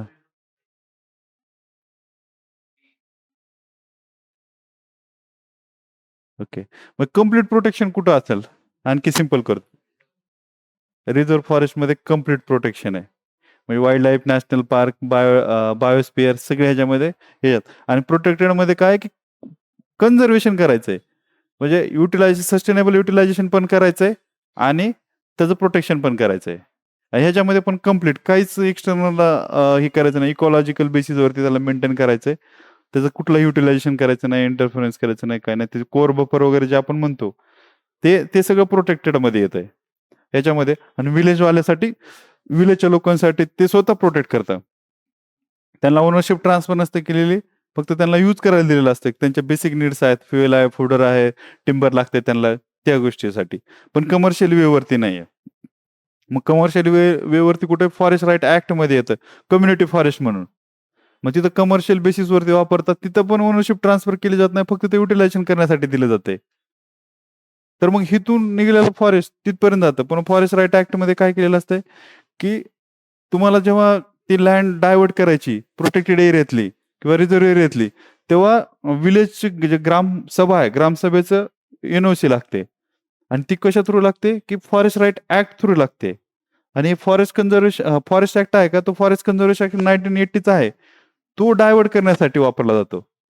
मग हे तर कॉन्फ्लिक्ट येतं की आता काय केलं की फॉरेस्ट कन्झर्वेशन ऍक्ट आहे 1980चा, त्यात अमेंडमेंट केलेली झाली ना आता अमेंड रिसेंटमध्ये, की 100 किलोमीटरच्या एरियामध्ये, बॉर्डर एरियामध्ये क्लिअरन्सची गरज नाहीये. कुठलं इन्फ्रास्ट्रक्चर बनवायचं असेल ते क्रिटिकल इन्फ्रास्ट्रक्चर आहेत ते बनवण्यासाठी नाहीये. त्यासाठी कुठं जरी बनवलं तरी त्याच्यासाठी क्लिअरन्स लागणार नाही. एन्व्हायरमेंट स्ट्रॅटेजिक, त्याला काहीतरी मला वाटतं स्ट्रॅटेजिक इन्फ्रास्ट्रक्चर म्हटलंय, त्यासाठी गरज नाहीये. तर हे जे काही आलंय, मग कुठं झालंय फॉरेस्ट कन्झर्वेशन ऍक्ट मध्ये हे झालंय. पण फॉरेस्ट राईट ऍक्ट काय म्हणतो की ग्रामसभेचं हे लागतंय. तर त्यांचं काय म्हणणं आहे आता की ग्रामसभा ट्रायबल मिनिस्ट्री ह्यांचं कन्सेंट घेईल ट्रायबलचा फॉरेस्ट राईट ऍक्ट नुसार, आणि कन्झर्वेशन ऍक्ट नुसार आम्ही डायव्हर्ट करू स्ट्रॅटेजिक ह्याच्या इन्फ्रास्ट्रक्चरसाठी. मग ह्याच्यामध्ये कॉन्फ्लिक्ट झालं होतं की म्हणजे एकच गव्हर्नमेंट आणि वेगवेगळं, म्हणजे अगोदर तुम्ही प्रोजेक्ट बसवणार, प्रोजेक्ट इनिशियल स्टेजवरती पण लागत नाही क्लिअरन्स. जेव्हा तुम्ही लास्टला जरी घेतला क्लिअरन्स, एकदा इन्फ्रास्ट्रक्चर म्हणल्यानंतर कोण उचलणार आहे तिथलं इन्फ्रास्ट्रक्चर. तर हे जे काही होतं त्याच्यासाठी भरपूर कॉन्फ्लिक्ट झाला होता. बऱ्याच दिवस प्रोटेस्ट पण झालं होतं. लोकसभेत, राज्यसभेत पण डिबेट झालं होतं त्याच्यावरती. तर हे जे आहे, तर हे आपल्याला गरजेचं लागतच नाहीये. हे कुठं लागतंय की सिव्हिलमध्ये, की why there is a conflict between forest conservation, or what is the conflict between forest conservation act आणि फॉरेस्ट राईट ऍक्ट. तर आता ज्यांनी केलंय कॉन्फ्लिक्ट त्यांना पण लक्ष देणं की हा कसा रिझॉल्व्ह करायचा आहे. त्यांनी फक्त एक पळवाट सोडली की आम्ही फॉरेस्ट कन्झर्वेशन ऍक्ट नुसार डायव्हर्ट करणार फॉरेस्ट, त्यासाठी इन्फ्रास्ट्रक्चरसाठी. आणि हे काम आहे कुणाचं, कन्सेंट घ्यायचा forest right act under tribal मिनिस्ट्रीचं. इन्फ्रास्ट्रक्चर तर दुसरं कुठली पण मिनिस्ट्री बनवणार, डिफेन्स मिनिस्ट्री बनवणार किंवा रोड ट्रान्सपोर्टवाले बनवतील की रेलवाले बनवतील की पॉवर मिनिस्ट्रीवाले बनवतील किंवा स्टीलवाले बनवतील, कोणी पण बनवल. पण कन्सेंट घ्यायचा आहे forest right act under tribal मिनिस्ट्रीनी. मग ह्याच्यावर बरंच डिबेट झालं होतं. पण ह्याला किती एनर्जी लागणार आहे, किती लेवलचं अंडरस्टँडिंग लागणार आहे मला सांगा. कन्क्लुजनला आपण पोहोचू बी शकत नाही, अशा लेवलचं कन्फ्युजन आहे. आणि ह्याच्यामध्ये सिंपल आहे, फक्त तुम्हाला हे माहित पाहिजेत की काय ऍक्ट आहे, काय आहे. की महाराष्ट्र गव्हर्नमेंटचं फॉरेस्ट ऍक्ट आहे, तो सेपरेट सिलेबसमध्ये मेन्शन केलाय त्यांनी. महाराष्ट्र रूल्स रेग्युलेशन्स आहेत सगळे. तर ह्या गोष्टी लक्षात यायला पाहिजेत आपल्या. ह्याच्यामध्ये जादा काही कन्फ्युज व्हायची गरज नाही बिलकुल सुद्धा. आन्सर रायटिंग मध्ये बिलकुल घाबरू नका. तुम्हाला जर 5 दिवसानंतर जर वाटलं नाही ना, मी तुम्हाला पैसे वापस करतो. 5 दिवस फक्त, 5 एक आणखी दुसरा आठवडा, लय हार्डली 2 आठवडे फक्त सस्टेन करा. 2 वीक. आणि जर कोणाला वाटलं की मला आन्सर रायटिंग मध्ये भीती वाटते, माझी भीती जात नाहीये, तर त्याने पैसे घेऊन वापस जावा. काहीच प्रॉब्लेम नाही. मी चॅलेंज देतो, चॅलेंज. तुम्ही आमच्या युट्यूब चॅनलला पण बघा, नित्य आयुषच्या. पूर्ण माझे लेक्चर आहेत. मी पूर्ण सिलेबस, युपीएससी सिलेबस आहे का 2025च्या मेन्ससाठी पूर्ण सिलेबसच्या प्रत्येक टॉपिक वरती आन्सर रायटिंगचे व्हिडिओ बनवले, टेम्पलेट बनवून दिलं. डिझास्टर मॅनेजमेंट, कोणाला आयडिया आहे तुम्हाला डिझास्टर मॅनेजमेंट होतं ना ह्याच्यामध्ये? कुठल्या पेपर? 4 पेपरमध्ये, हा 4 मध्ये होतं. तर त्याच्यामध्ये फक्त 4च कन्सेप्ट होत्या. तुम्हाला आठवतात का बघा? डिझास्टर एक, हझार्ड, रिस्क आणि डिझास्टर मॅनेजमेंट. एवढ्याच गोष्टी होत्या ना. आणि मिटिगेशन अडॅप्टेशन तर बारकाले पोरं पण सांगतात आजकाल. तरी पण म्हणजे त्यात कन्फ्युजन असतंय. पण मेन आपल्याला नवीन आलेला कन्सेप्ट कुठल्या होत्या? 4च होत्या ना. ओके, एक जस्ट ना.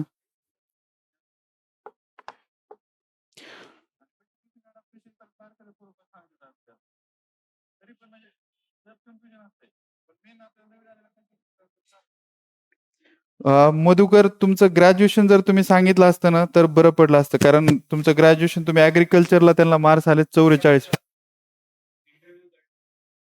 ओके. 64 रँक आलाय. ओके. पुन्हा त्याचं पण ग्रॅज्युएशन?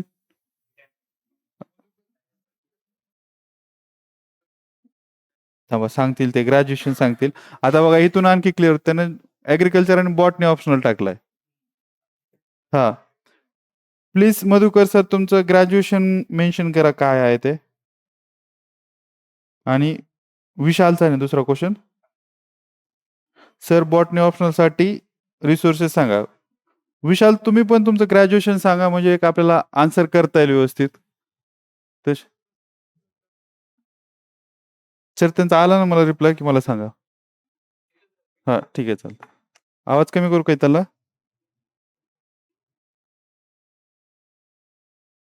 ठीक आहे.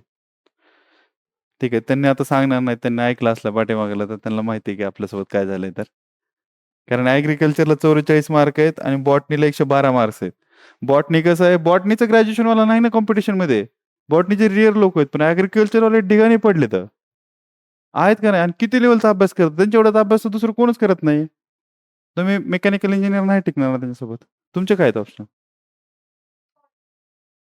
हा ठीक आहे. तुमचं? ठीक आहे. तुमचं ग्रॅज्युएशन? तुमचं केमिस्ट्री ठीक आहे की, म्हणजे एवढं काही जास्त नाही, म्हणजे ठीक आहे. बॉटनी करू शकताय. बॉटनीला नाही, कारण बॉटनीमध्ये लई कॉम्पिटिशन नाही आहे. बॉटनीचा सोर्स आहे, जेवढं केलं तेवढं जमू शकतंय. पण ॲग्रिकल्चर वगैरे असेल तर बाकीचं अडचण. याच्या आधी कधी यू-पी-एस-सी वगैरे केलेली? तुम्ही? काहीच एक्सपोजर नाही. किती मार्क्स आहेत प्रिलिमला? हो. तुमचे? 12, 36, 12 त्रिक 36. नाही, काही अडचण नाही. तुम्हाला पण नाही अडचण आहे. 112ला पण होऊन जातंय. आणि कॅटेगरी वगैरे ई-डब्ल्यू-एस. ओबीसी होऊन जाते, काही नाही अडचण नाही. तर मला वाटतंय की आता ऑलमोस्ट सगळेजण स्ट्रीमलाईन झालेलेच राहिले इथं शिल्लक. सगळ्यांच्या ऑप्शनल जवळपास ऑलमोस्ट. जिओलॉजीला बी नाही, बॉटनीला बी नाही प्रॉब्लेम आहे. ॲग्रिकल्चर, झुलॉजी याला प्रॉब्लेम आहे. कारण हे कसं आपल्याच्यानं जरा थोडंसं मुश्किल आहे. बेटर वे की दुसऱ्या ह्याच्यासाठी गेलेलं. ठीक आहे. बाकी ह्याच्यामध्ये नाही ना काय अडचण? आणखी एक क्वेश्चन मी आणला होता. आपण तो एक क्वेश्चन बघू.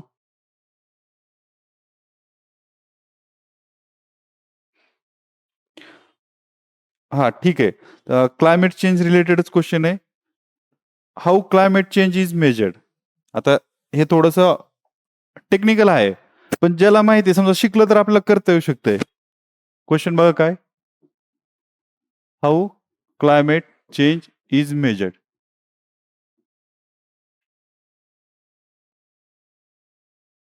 ठीक आहे.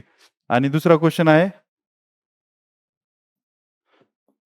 Why we are too much concern about tiger conservation? Why we are too much concern about tiger conservation? तर या 2 क्वेश्चन मध्ये मला सांगा, हे समजा आपल्या सिलेबसमध्ये आहे, तुम्हाला मी सांगितलं सगळं, हे वरचं जे आहे की कसं क्लायमेट चेंज मेजर करायचंय. आणि हे पण शिकवलंय आपण. पण जास्त एनर्जी कशी लागणार आहे? वेगवेगळे आन्सर कुठल्या ह्याच्यात येणार आहेत? Why we are too much concern about tiger conservation? एकच स्पीसीला का पकडून ठेवलंय आपण?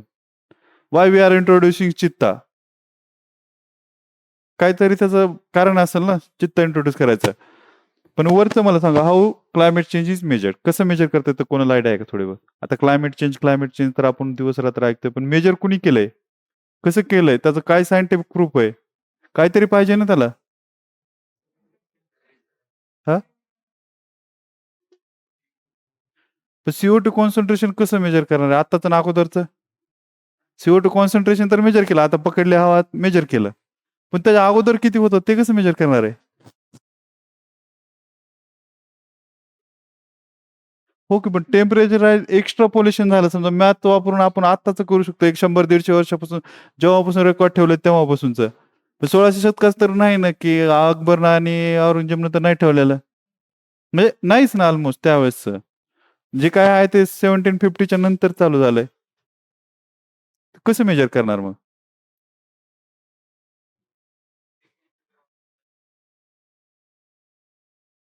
पण ती फ्रिक्वेन्सी आता वाढली, अगोदरची फ्रिक्वेन्सी कशी मोजणार?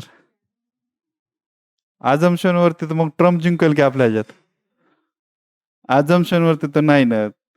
तेव्हा गीता थनबर्गला किती शिवाय दिल्या त्यानं आपण बघितलं ना. म्हणजे आपलं नोबेल प्राइज वाल्यांना पण ते घाबरत नाही येत.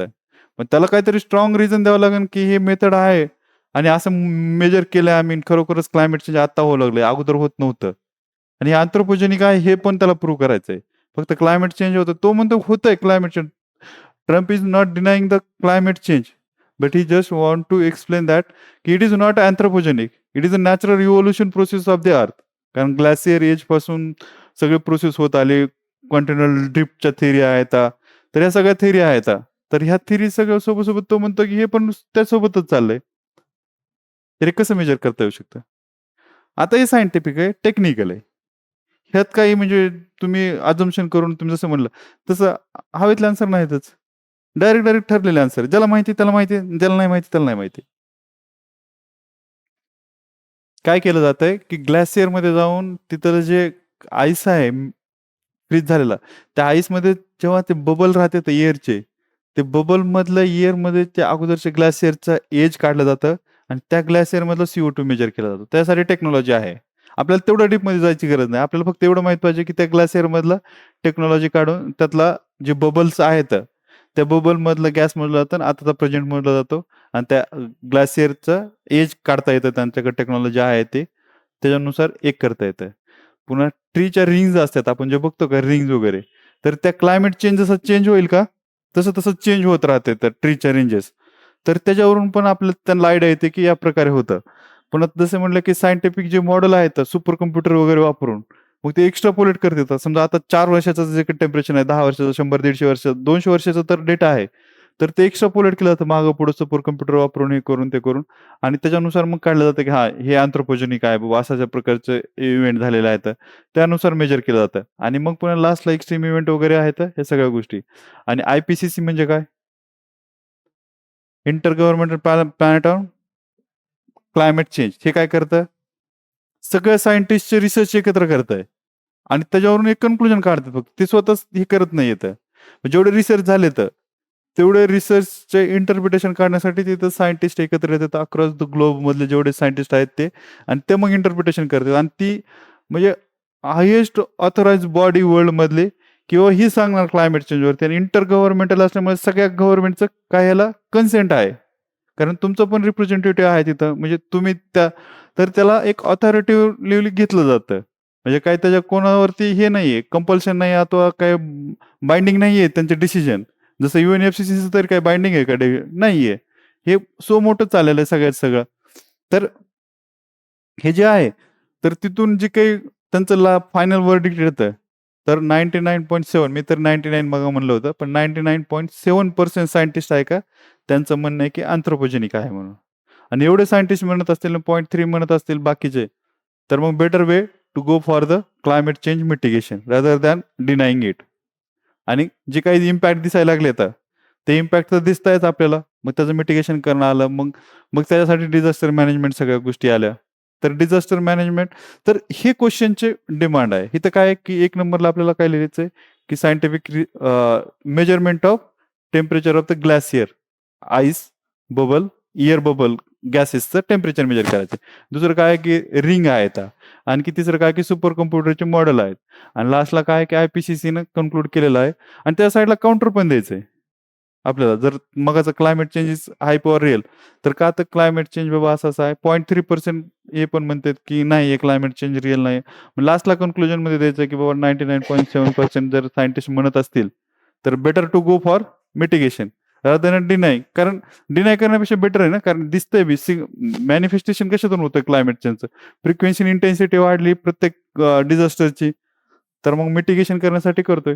आणि विशेष म्हणजे आतापर्यंत जेवढे म्हणजे अगोदर लाईव्हलीहूडचे जेवढे डॅमेज होत होतं का, ते आता खूप कमी झाले म्हणजे 10% वरती आलंय. फक्त इन्फ्रास्ट्रक्चरचे डॅमेज होत आहे. पण ह्युमन डेथ आहेत का, त्या डेथ कमी झाल्यात. कशामुळं? मिटिगेशनमुळं. डिझास्टर मॅनेजमेंटची जी काही system, early warning system, rescue system असेल, त्यानंतर जे सायक्लोन आलं तर सॅटेलाइट वगैरे थ्रू जी काही टेक्नॉलॉजी आपण वापरतो, IMDचे वगैरे सगळे, त्याच्यामुळे खूप डॅमेज कंट्रोल झालंय. फक्त कशाचं डॅमेज होतंय? प्रॉपर्टीचं डॅमेज होतंय. प्रॉपर्टी डॅमेज कंट्रोल करता येत नाहीये. मग हे कुठून आलंय? की सँडाय फ्रेमवर्क. सँडाय फ्रेमवर्कवरती जरी क्वेश्चन आला, समजा आपल्याकडे क्लायमेट चेंज आहेच ना, सँडाय फ्रेमवर्क डिझास्टर मॅनेजमेंट आहे, की सँडाय फ्रेमवर्कचे 4 पॉइंट आहेत. What is the significance Sendai framework? Significance सांगायच्या अगोदर काय सँडाय फ्रेमवर्क तर सांगावं लागेल का नाही? त्याचे 4 पॉइंट्स सांगावे लागतील. UPSCने जसं तसं क्वेश्चन विचारलं होतं, की what are the 7 objectives of Sendai framework. ह्याच्यात काय अभ्यासच करावा लागतो आणि ह्याच्यामध्ये आन्सर रायटिंगची काही स्किल नाहीये. सँडाय फ्रेमवर्क कधी आलेला आहे?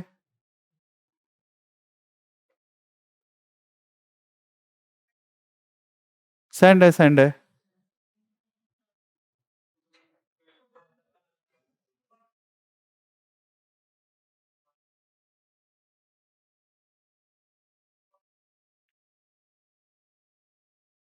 मेन्सला आहे ना राज्यसेवेच्या? अरेरेरे! आईला खरंच एक्झाम ऑब्जेक्टिव्हची डेंजर होती की राव. जमलं असतं सगळं जर ट्रिक्स वगैरे व्यवस्थित केलं. 2015 मध्ये की रे. 15 ते 30 डिझास्टर मॅनेजमेंट वाला टॉपिक आहे.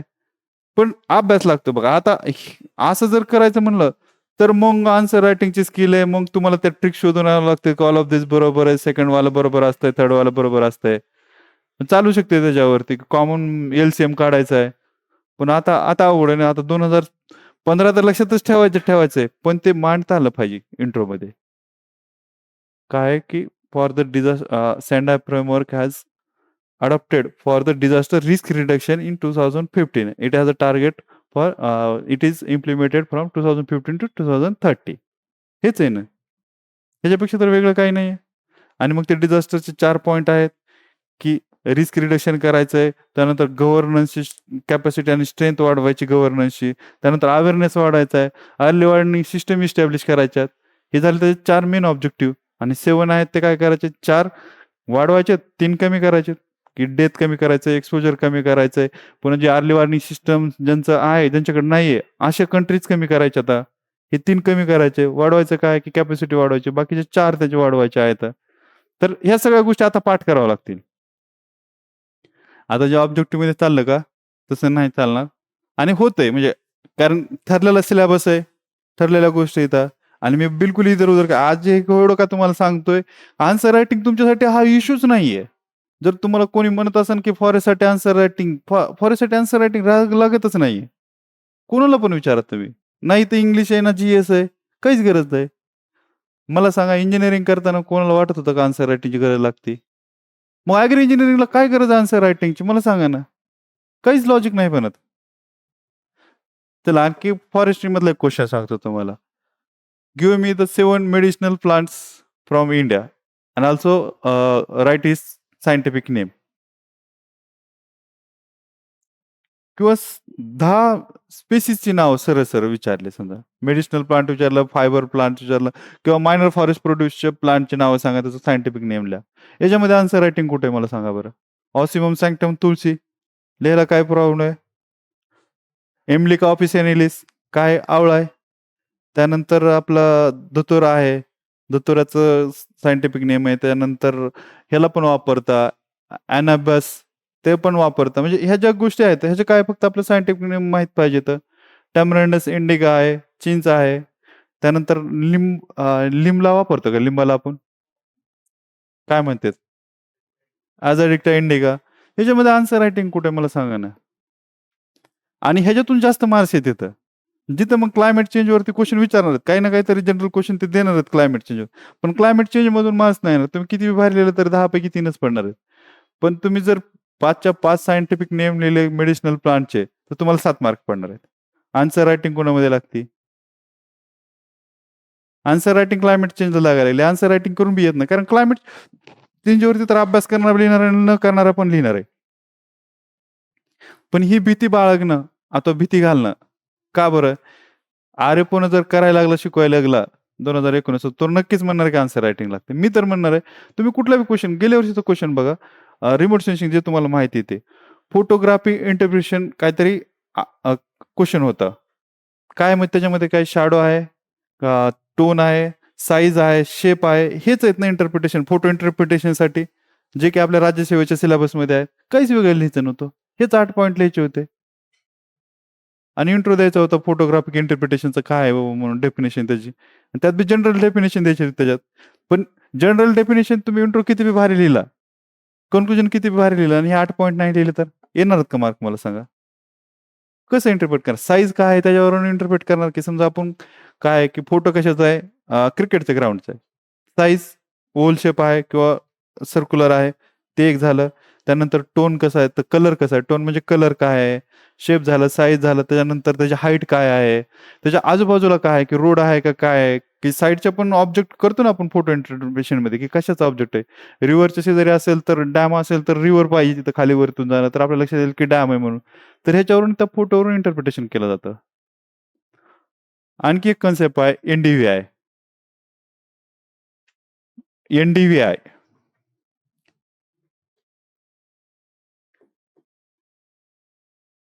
ही कशात कशात वापरतात माहिती का? मला वाटतं की हे एनडीव्हीआय असेल ना सिलेबसमध्ये का नव्हतं? नाही ना? आपल्या गावाकडे जेव्हा हे होतं का, फ्लड येतो अथवा डॅमेज होतो, क्रॉप डॅमेज होतंय, तेव्हा वापरलं जातंय. Normalized difference vegetation index. नवीन पेज होते.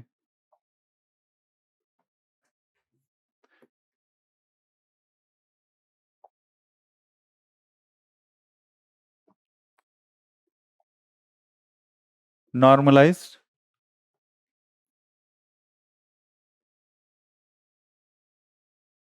डिफरन्शिएटेड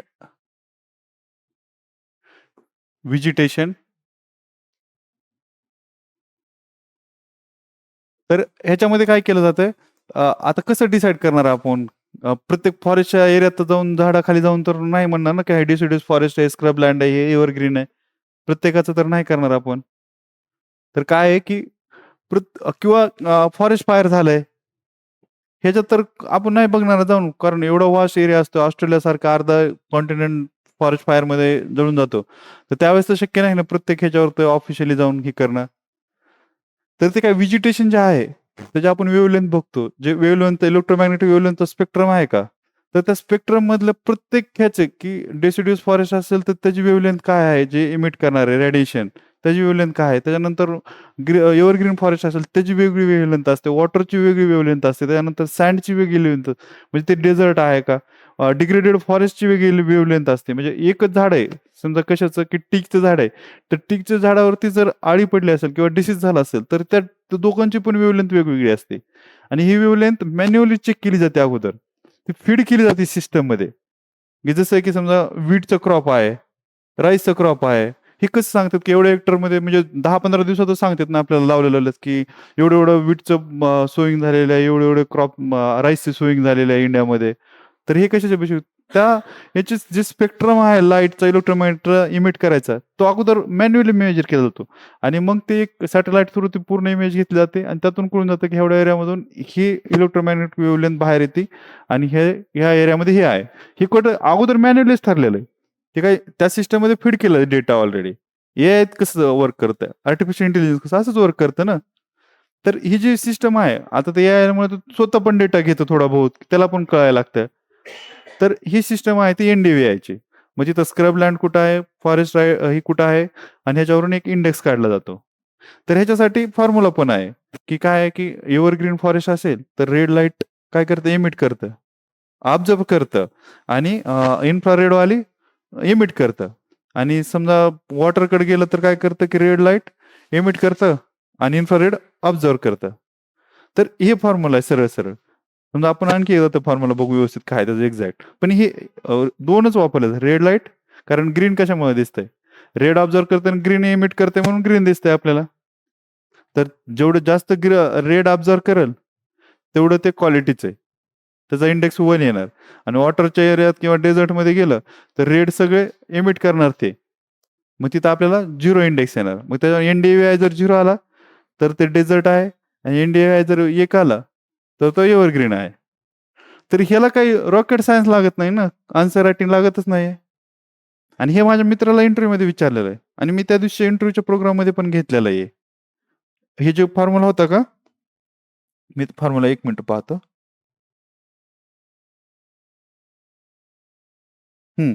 नियर NDVIचं काय, near infrared minus red, near infrared plus red, बस हा फॉर्म्युला होता. जर काय आहे की एव्हरग्रीन फॉरेस्ट आहे आपलं, कसं एव्हरग्रीन, एव्हरग्रीन काय करणार आहे, रेड ऑब्झर्व करणार आहे. म्हणजे आणि हे हे काय मोजायचं आपल्याला, एमिटेड मोजायचं. म्हणजे रेड किती एमिटेड, 0 झाला. आणि हे काय करणार आहे, इमिट करणार आहे, नियर इन्फ्रारेड आहे. मग एमिट केलं, पूर्णच्या पूर्ण एमिट केलं, म्हणजे काय झालं, 1 झाला. ठीक आहे, 1 + 1 - 0, हे 1 आहे, हा 0 आहे. किती आला, 1 आला. आता सेम कशासाठी, की डेझर्टसाठी काय करणार आहे, इन्फ्रारेड ते ऑब्झर्व करणार आहे, 0 झाला. रेड पूर्ण एमिट करणार आहे, इथं +1 + 0, इथं -1 पर्यंत गेला ते. तर ही रेंज आहे त्याची. रेंज पण सांगतो मी तुम्हाला किती ते.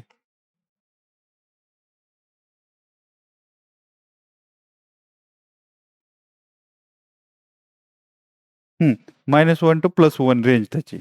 एक्स्ट्रीमवाला आहे तिकडे जातोय, आणि 0 आला तर डेसिड्यूस फॉरेस्ट मध्ये त्याचं ठरलेलं आहे, कारण या फॉर्म्युल्यामध्ये तसंच जाणार आहे ना, कम्प्लीट एमिट केलं तर -1 पर्यंत जाणारच आहे. तर त्याची रेंज -1 to +1 आहे.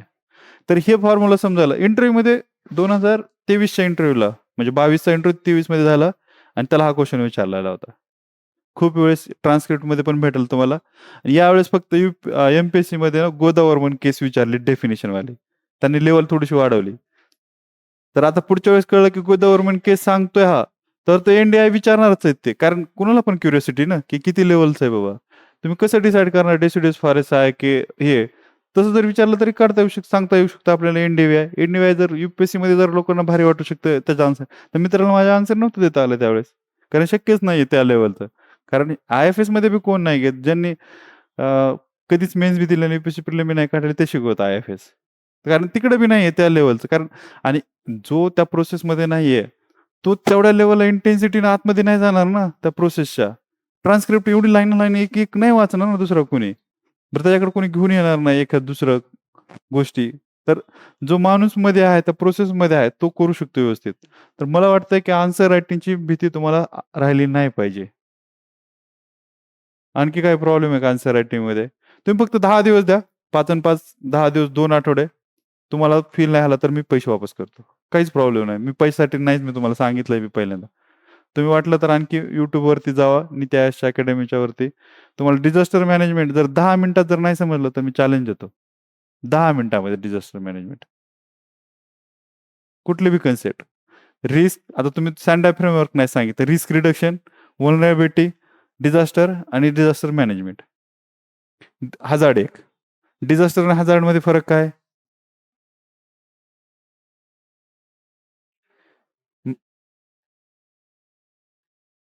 ह्युमन लाईफ हझार्ड म्हणजे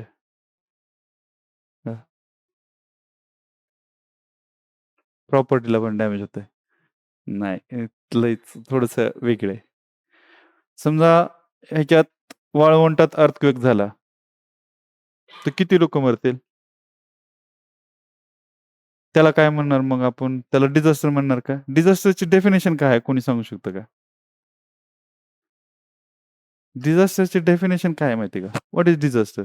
disaster is the natural or man made event that causes damages. कशाला? लाईव्हज, म्हणजे ह्युमन लाईफ, प्रॉपर्टी किंवा इन्फ्रास्ट्रक्चर.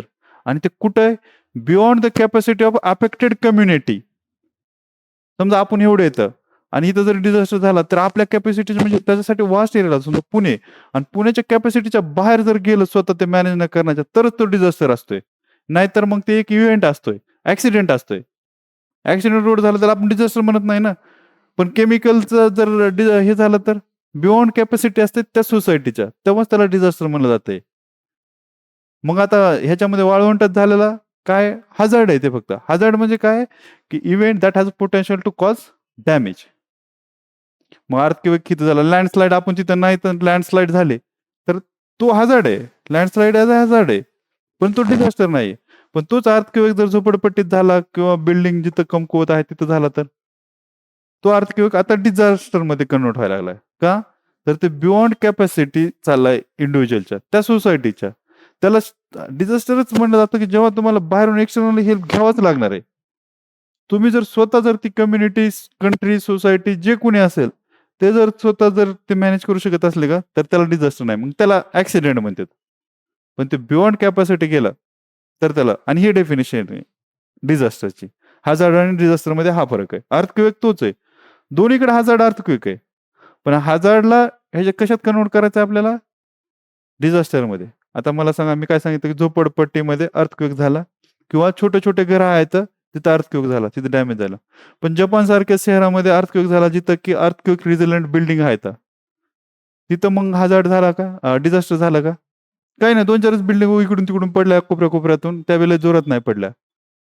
पण त्याला म्हणता येईल का डिझास्टर? नाही. म्हणजे काय आहे, की व्हलनरॅबिलिटी लागते. हझार्डला डिझास्टरमध्ये कन्व्हर्ट होण्यासाठी त्या सोसायटीची व्हलनरॅबिलिटी लागते. व्हलनरेबल असणं म्हणजे काय आहे, की पॉवर्टी असणं, घरं चांगले नसतं, अर्थक्वेक रेझिलिएंट घरं नसणं, लँडस्लाईडच्या एरियामध्येच घरं बांधणं. आपल्या पुण्यामध्ये एकदा भिंत पडली होती रिटेन्शन वॉल. रिटेन्शन वॉल पडून बरेच जण डेथ झाली होती. तर तशा एरियात राहणं, पुन्हा केमिकल फॅक्टरीमधून बाबा ॲसिड व्हायचे, त्याचे डिझास्टर व्हायचे चान्सेस आहेत. त्याच्या जवळ जाऊन हे बनवणं, घरं राहणं, रेसिडेन्शियल सोसायटी बनवणं, ह्या ज्या प्रोसेस आहेत, हे व्हलनरेबिलिटी किंवा वुमन, चाइल्ड असतील. कारण अर्थक्वेक झाला, तर व्हलनरेबल जास्त कोण आहे? की चाइल्ड आहेत, विमेन आहेत. कारण त्यांना एवढी रस्त्याची ॲक्सेसिबिलिटी नसते. त्यानंतर सगळ्यात व्हलनरेबल कोण आहेत? अपंग, डिसेबल लोकं. मग इथं व्हलनरॅबिलिटीनुसार ठरतंय, की कोणाला डिझास्टर जास्त इम्पॅक्ट करणार आहे. जेव्हा तुमची ही पॉवर्टी असेल, त्या कंट्रीची पुअर कंट्री असेल, त्या कंट्रीकडे कॅपॅसिटी नाही. अर्ली वॉर्निंग सिस्टमच नाही. म्हणजे काय, तुमची व्हलनरॅबिलिटी हायेस्ट आहे सायक्लॉनसाठी. आज इंडियामध्ये एक डेथ होत नाही सायक्लॉनमुळे, एक डेथ होत नाही सिंगल. तर का? तर आपली कॅपॅसिटी आहे. व्हलनरॅबिलिटीच्या against capacity. Early warning system नसणं म्हणजे तुम्ही व्हलनरेबल आहे. पण तुमच्याकडे अर्ली वॉर्निंग सिस्टम असणं म्हणजे तुमच्याकडे कॅपॅसिटी. व्हलनरेबिलिटीला कॅपॅसिटी रिप्लेस करायचं, मग ते डिझास्टर होत नाही. तर ह्या जर गोष्टी माहीत असतील, तर आन्सर रायटिंग करायला काय प्रॉब्लेम आहे? ह्याच्यामध्ये काहीच आन्सर रायटिंग नाही ना. काहीच आन्सर रायटिंग नाही. पण लोकांना 2024चा पेपर काढा तुम्ही. जशाला तसं सँड फ्रेमवर्कचे ऑब्जेक्टिव्ह विचारलेत 7च्या 7. काय फक्त माहीत पाहिजे, की कधी इंट्रोड्यूस झाला, त्याचा टाईमलाईन किती ते किती आहे आणि ते कशासाठी डिझास्टर रिस्क रिडक्शन करायचंय आणि खाली डायरेक्ट लिहायचं, की ऑब्जेक्टिव्ह. मग ऑब्जेक्टिव्ह एका साइडला रिड्यूस करायचे, एका साइडला इन्क्रीज करायचे. झालं कन्क्लुजनमध्ये. आन्सर रायटिंगची भीती बिलकुल बाळगू नका. ना फॉरेस्ट्रीमध्ये तुम्हाला मी लिहून देतो, मी पेजवरती लिहून देतो. तुम्ही सरांना हे करा आणि आम्ही पैसे वापस देतो. जर कोणाला जर वाटलं का, की नाहीये, तर आम्ही पैसे वापस देतो. पण आजपर्यंत आम्हाला कोणीही मागायला नाही आलेलं. कारण शक्यच नाहीये कारण तुम्हाला फीलच येऊ शकते. तुम्हाला इथं ह्याच्यावरती वाटतंय का, की ह्याच्यामध्ये काय अडचण येते म्हणून? आणि मी तुम्हाला गॅरंटी देतो, यू-पी-एस-सीचा कुठला बी कॅन्डिडेट आणा, कुणी बी शिकवणारा. आता सिवेन म्हणून एक क्लास चालतो दिल्लीमध्ये. तर मी लिहून देतो, सिवेनने पण उभा राहून शिकवून दाखवायचं या लेव्हलला. कारण सिवेनचं काय झालं, त्यांचा रँक आलाय. रँक त्यांचा हार्डवर्क आहे, त्यांचा रँक आहे त्याच्याबद्दल. पण शिकवतात ते, पण त्या लेव्हलला नाही. त्याच्यासोबतचे लोकं चांगलं शिकवतात. इथिक्स शिकवणारे सर चांगले आहेत त्यांच्याकडचे. पण ते जेव्हा स्वतः उभं राहतात का, त्यांच्या नोट्स जर बघितल्या ना, तर कन्फ्यूज होतात लेकरं. पण ते कसं बोलायला वगैरे आणि रँक असला तर फरक पडतंय सगळ्याला. कोणालाही फरक पडतो. थोडंसं आपण हे करतो. पण पूर्ण लेव्हलवरती तर स्वतःचं तेवढं काही कॉन्ट्रिब्युशन नाहीये. त्याच्यानंतर ऑल अक्रॉस द इंडिया कुठला क्लास चांगला नाही राहिलेला, यू-पी-एस-सीमध्ये बी. फक्त मग फसवाफसवी चाललेली. आपल्या इथं तर कोणच नाही सांगत. आपल्या इथं तर विचित्रच काम चालतं थोडंसं. मुलं कसं तिकडल्या ह्याच्यावरती जीवावरती करतात. पण मला असं वाटतंय, की थोडंसं जर व्यवस्थित केलं तर होऊ शकतंय. आता सिलेबस याच्यानंतर आपण सिलेबस बघू. आन्सर रायटिंगबद्दल कोणाला काही अडचण असेल तर सांगा मला. ऑनलाईन बघू आपण. हं. हो, हो.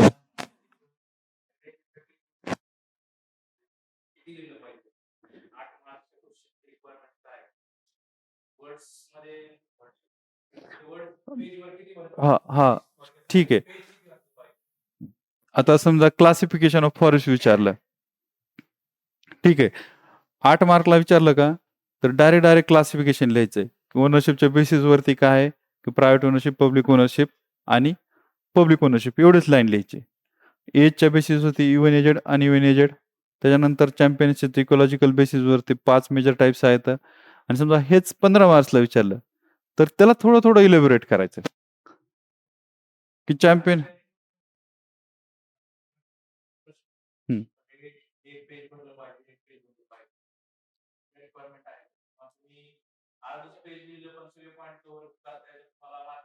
नाही, अर्ध पेज तर लिहून नाही, कारण हां, नाही बरोबर आहे तुमचं. आलं माझं लक्षात. हां, 15 मार्चच्या. हां, आता कंटेंट आपल्याकडे सगळं असतंय. पेजेस कमी आहेत आणि टाईम कमी आहे. तर आपण डिसाईड करायचं की त्याला किती इलॅबोरेट करायचं. समजा 15 मार्क्सला क्लासिफिकेशन विचारलं फॉरेस्टचं, तरी तुम्ही 3 पेजेस भरणार आहेत. आणि नुसतं चॅम्पियन आणि सेट क्लासिफिकेशन 15 मार्कला विचारलं, तरी तुम्ही 3 पेज भरणार आहेत, कारण कंटेंट आहे दोन्हीकडं. पण 8 मार्कला विचारलं तर तुम्ही 3 पेजेस नाही भरणार ना. भरले बी नाही पाहिजेत, पण बाकीचे पेपर पण लिहायचं आहे ना. मग त्याच्यानुसार तिथं कॅल्क्युलेशन करायचं ऑन द स्पॉट. ज्याचं येत नाही, आणि ऑलमोस्ट फॉरेस्ट्रीमध्ये तरी कंटेंट असतंय. ॲग्री इंजिनिअरिंगमध्ये कंटेंट कमी पडतं. ॲग्री इंजिनिअरिंगला आपण त्या लेव्हलला नाही पोहोचत. कारण वास्ट एरिया आहे, कुठून काही पण येतंय. न्यूमेरिकल आले की आपल्याला झेपत नाही येतं. आणि इलेक्ट्रिकलचे न्यूमेरिकल, मेकॅनिकलचे न्यूमेरिकल, सिव्हिल इंजिनिअरिंगचे न्यूमेरिकल आहेत. तर एवढे न्यूमेरिकल एक माणूस नाही हँडल करू शकत ना. तर तिकडं नाही टाईमाचा काही प्रॉब्लेम आहे. जेवढे पेजेस आहेत तेवढे भरले तरी चालतात. पण फॉरेस्टमध्ये कसं कंटेंट असतं आपल्याकडे सगळ्याचं. आता समजा काय विचारलं, की write down the 5 species of आपल्या ह्याच्या फायबरच्या, किंवा ह्याच्या मेडिसिनल प्लांटच्या, किंवा गमच्या, रेझिनच्या. तर त्याच्यामध्ये काही इनोव्हेशनला काही स्कोपच नाही ना. ते तर 5 लाईनमध्ये संपून चाललेत. फक्त त्याची स्पेलिंग व्यवस्थित आली पाहिजे, त्याचे नाव व्यवस्थित आले पाहिजे, त्याला अंडरलाईन व्यवस्थित केलं पाहिजे सगळ्या गोष्टी. ह्याच्यापेक्षा वेगळं काहीच नाही करणार ना आपण. ते क्लिअर त्या रिकॉल करण्यासाठी, स्पेसिसच्या नावाला रिकॉल करण्यासाठीच 1-1 मार्क दिलाय त्यांनी. तर त्या गोष्टी पण मला वाटतंय, की थोडंसं लक्षात ठेवलं पाहिजे. ऑन द स्पॉट फक्त डिसिजन घ्यायचा आणि लिहायचं. किती लिहिता येऊ शकतंय बाबा. हां, हां. ओके. हं. हो. हो. हां.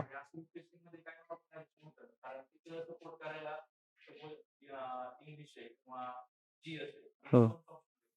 हो, इथे 2च ऑप्शन. पण इथले मला वाटतंय ह्यांच्याकडे टेक्नॉलॉजी, ह्यांच्याकडे जे काही स्किल आहे का एम-पी-एस-सीकडे, मला वाटतं हायेस्ट लेव्हलचं आहे. म्हणजे मी असं हे नाही करत, की एम-पी-एस-सी म्हणून भारी. पण ज्या प्रकारचा गेल्या वर्षीचा रिझल्ट आहे, की मुलाची क्वालिटी, त्या स्टुडंटची क्वालिटी आणि त्याचा रँक मॅच करतोय. आणि ऑप्शनलचं तुम्ही म्हणले स्केलिंगचं किंवा नॉर्मलायझेशनचं. जसं आता गट क आपल्या जे काही सरळ सेवा होत्या त्यात नॉर्मलायझेशन होतं. एक कुठली शिफ्ट अवघड असते, कुठली शिफ्ट जास्त असते. तर ते नॉर्मलायझेशन करतात, तर मग हे तर ऑब्व्हियस करणारच की, आणि करता. असं नाही होत. मग काही-काही लोकं 450 मार्क्सचा यू-पी-एस-सीमध्ये मॅथ्सचा पेपर करेक्ट सॉल्व्ह करून येतात. तर देतच असणार मार्क्स, पण ते नॉर्मलायझेशन खाली येतं ना.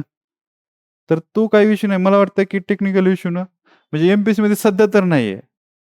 आणि एम-पी-एस-सी ते डेअरिंग करणार नाहीये. तो काळ गेला जुना. त्यावेळेस लोकं अवेअर नव्हते. कोण कुठं असेल, हायस्ट लेव्हलचं करप्शन होतं. कोण म्हणजे गावाकडेच होते, सगळे घरीच होते. ज्यांनी केलं ज्यांचं जमलं त्यांचं जमलं. पण आता पॉसिबल नाहीये. कारण कॉम्पिटिशनच एवढी पॉलिटिक्समध्ये, की तुम्ही एक मिस्टेक केली तर तुमचं करियर बरबाद होतंय. डायरेक्ट करियर बरबाद. कितीतरी करियर बरबाद होताना आपण बघितलं आपल्या समोर. त्याच्यामुळे कोण मिस्टेक नाही करणार असे. आणि स्टुडंट कसे आपलेच आहेत सगळे. आज तुमचं केलं तर परवा जो ह्याचं करणार आहे तोच माणूस त्याचा पण ओळखीचा आहे. ह्याला जर एकदा कळलं की हा कॅन्डिडेट पोटेन्शियल नव्हता आणि ह्याची यार इथपर्यंत पोहोच होती. हा तिथपर्यंत पोहोचू शकतोय. तर तिथपर्यंत दुसऱ्याला पोहोचायला काहीच अडचण नाही. तर ते नाही करणार असं म्हणजे, आणि ते दिसलं ह्या रिझल्टमध्ये दिसलं. तुम्ही जाऊन बघा त्या पोरांच्या प्रत्येकाचे बॅकग्राऊंड चेक करा. त्याचा रँक चेक करा. मी अक्षय खंडागळे का सांगतोय परत-परत, तो खरंच जेन्युइन पोरगा होता. आणि तो कंप्लीट म्हणजे राज्यसेवेचा त्यानं कधी यू-पी-एस-सीचे प्रिलिम काय फॉर्म पण नव्हता भरला. पण त्याला मार्क्स आले का, तर त्यानं फक्त स्ट्रगल करत होता. त्यानं गिव्ह अप नव्हतं केलं. त्यानं करत त्यांचं कडीला नेलं होतं त्यानं आणि त्याचा आला रँक. म्हणजे खाली रँक म्हणजे काही लई काही मोठी गोष्ट नाही ना. बाकीचे जे ब्लंडर आहेत 44 मार्क ॲग्रीकल्चरला 47 मार्क म्हणजे त्यांचे ब्लंडर आहेत ना. त्याच्यामुळे त्याचं साधलं त्याच्यामध्ये. आणखी जर चांगले पोटेन्शियल 2-3 कॅन्डिडेट असते तर बाहेर पडला. आता ई-डब्ल्यू-एसचं तर टॉपर आहे. तुम्ही जाऊन त्यांचं आपण कालच ऐकवलं ना त्या व्हिडिओमध्ये. तर त्याचं तुम्ही मे महिन्यातला पण व्हिडिओ बघा. एक्झॅक्ट बोलला. कॉपी पेस्ट आहे. डायरेक्ट त्यानं जे बोललं का, कारण ते त्याला फील झालं होतं त्यावेळेस. जे फील झालं तेच बोलतो माणूस. कारण तो परत त्याच गोष्टी बोलतो याचा अर्थ काय? आर्टिफिशियली नाही बोलत तो. आणि त्याचा रँक पण आहे. तो एक रँकर आहे ई-डब्ल्यू-एसमध्ये. तर त्याच्यासाठी खूप मोठी अचीव्हमेंट होती 10 दिवसामध्ये. तर आन्सर रायटिंगचं, लिहायचं याचं-त्याचं मला असं काही वाटत नाही आणि टेस्ट पेपरमध्ये होऊन जाईल. ती तुमची प्रॅक्टिस होऊन जाईल. तुम्हाला लक्षात येईल. रोजच्या रोज लिहिताना पण त्याची प्रॅक्टिस होऊन जाईल.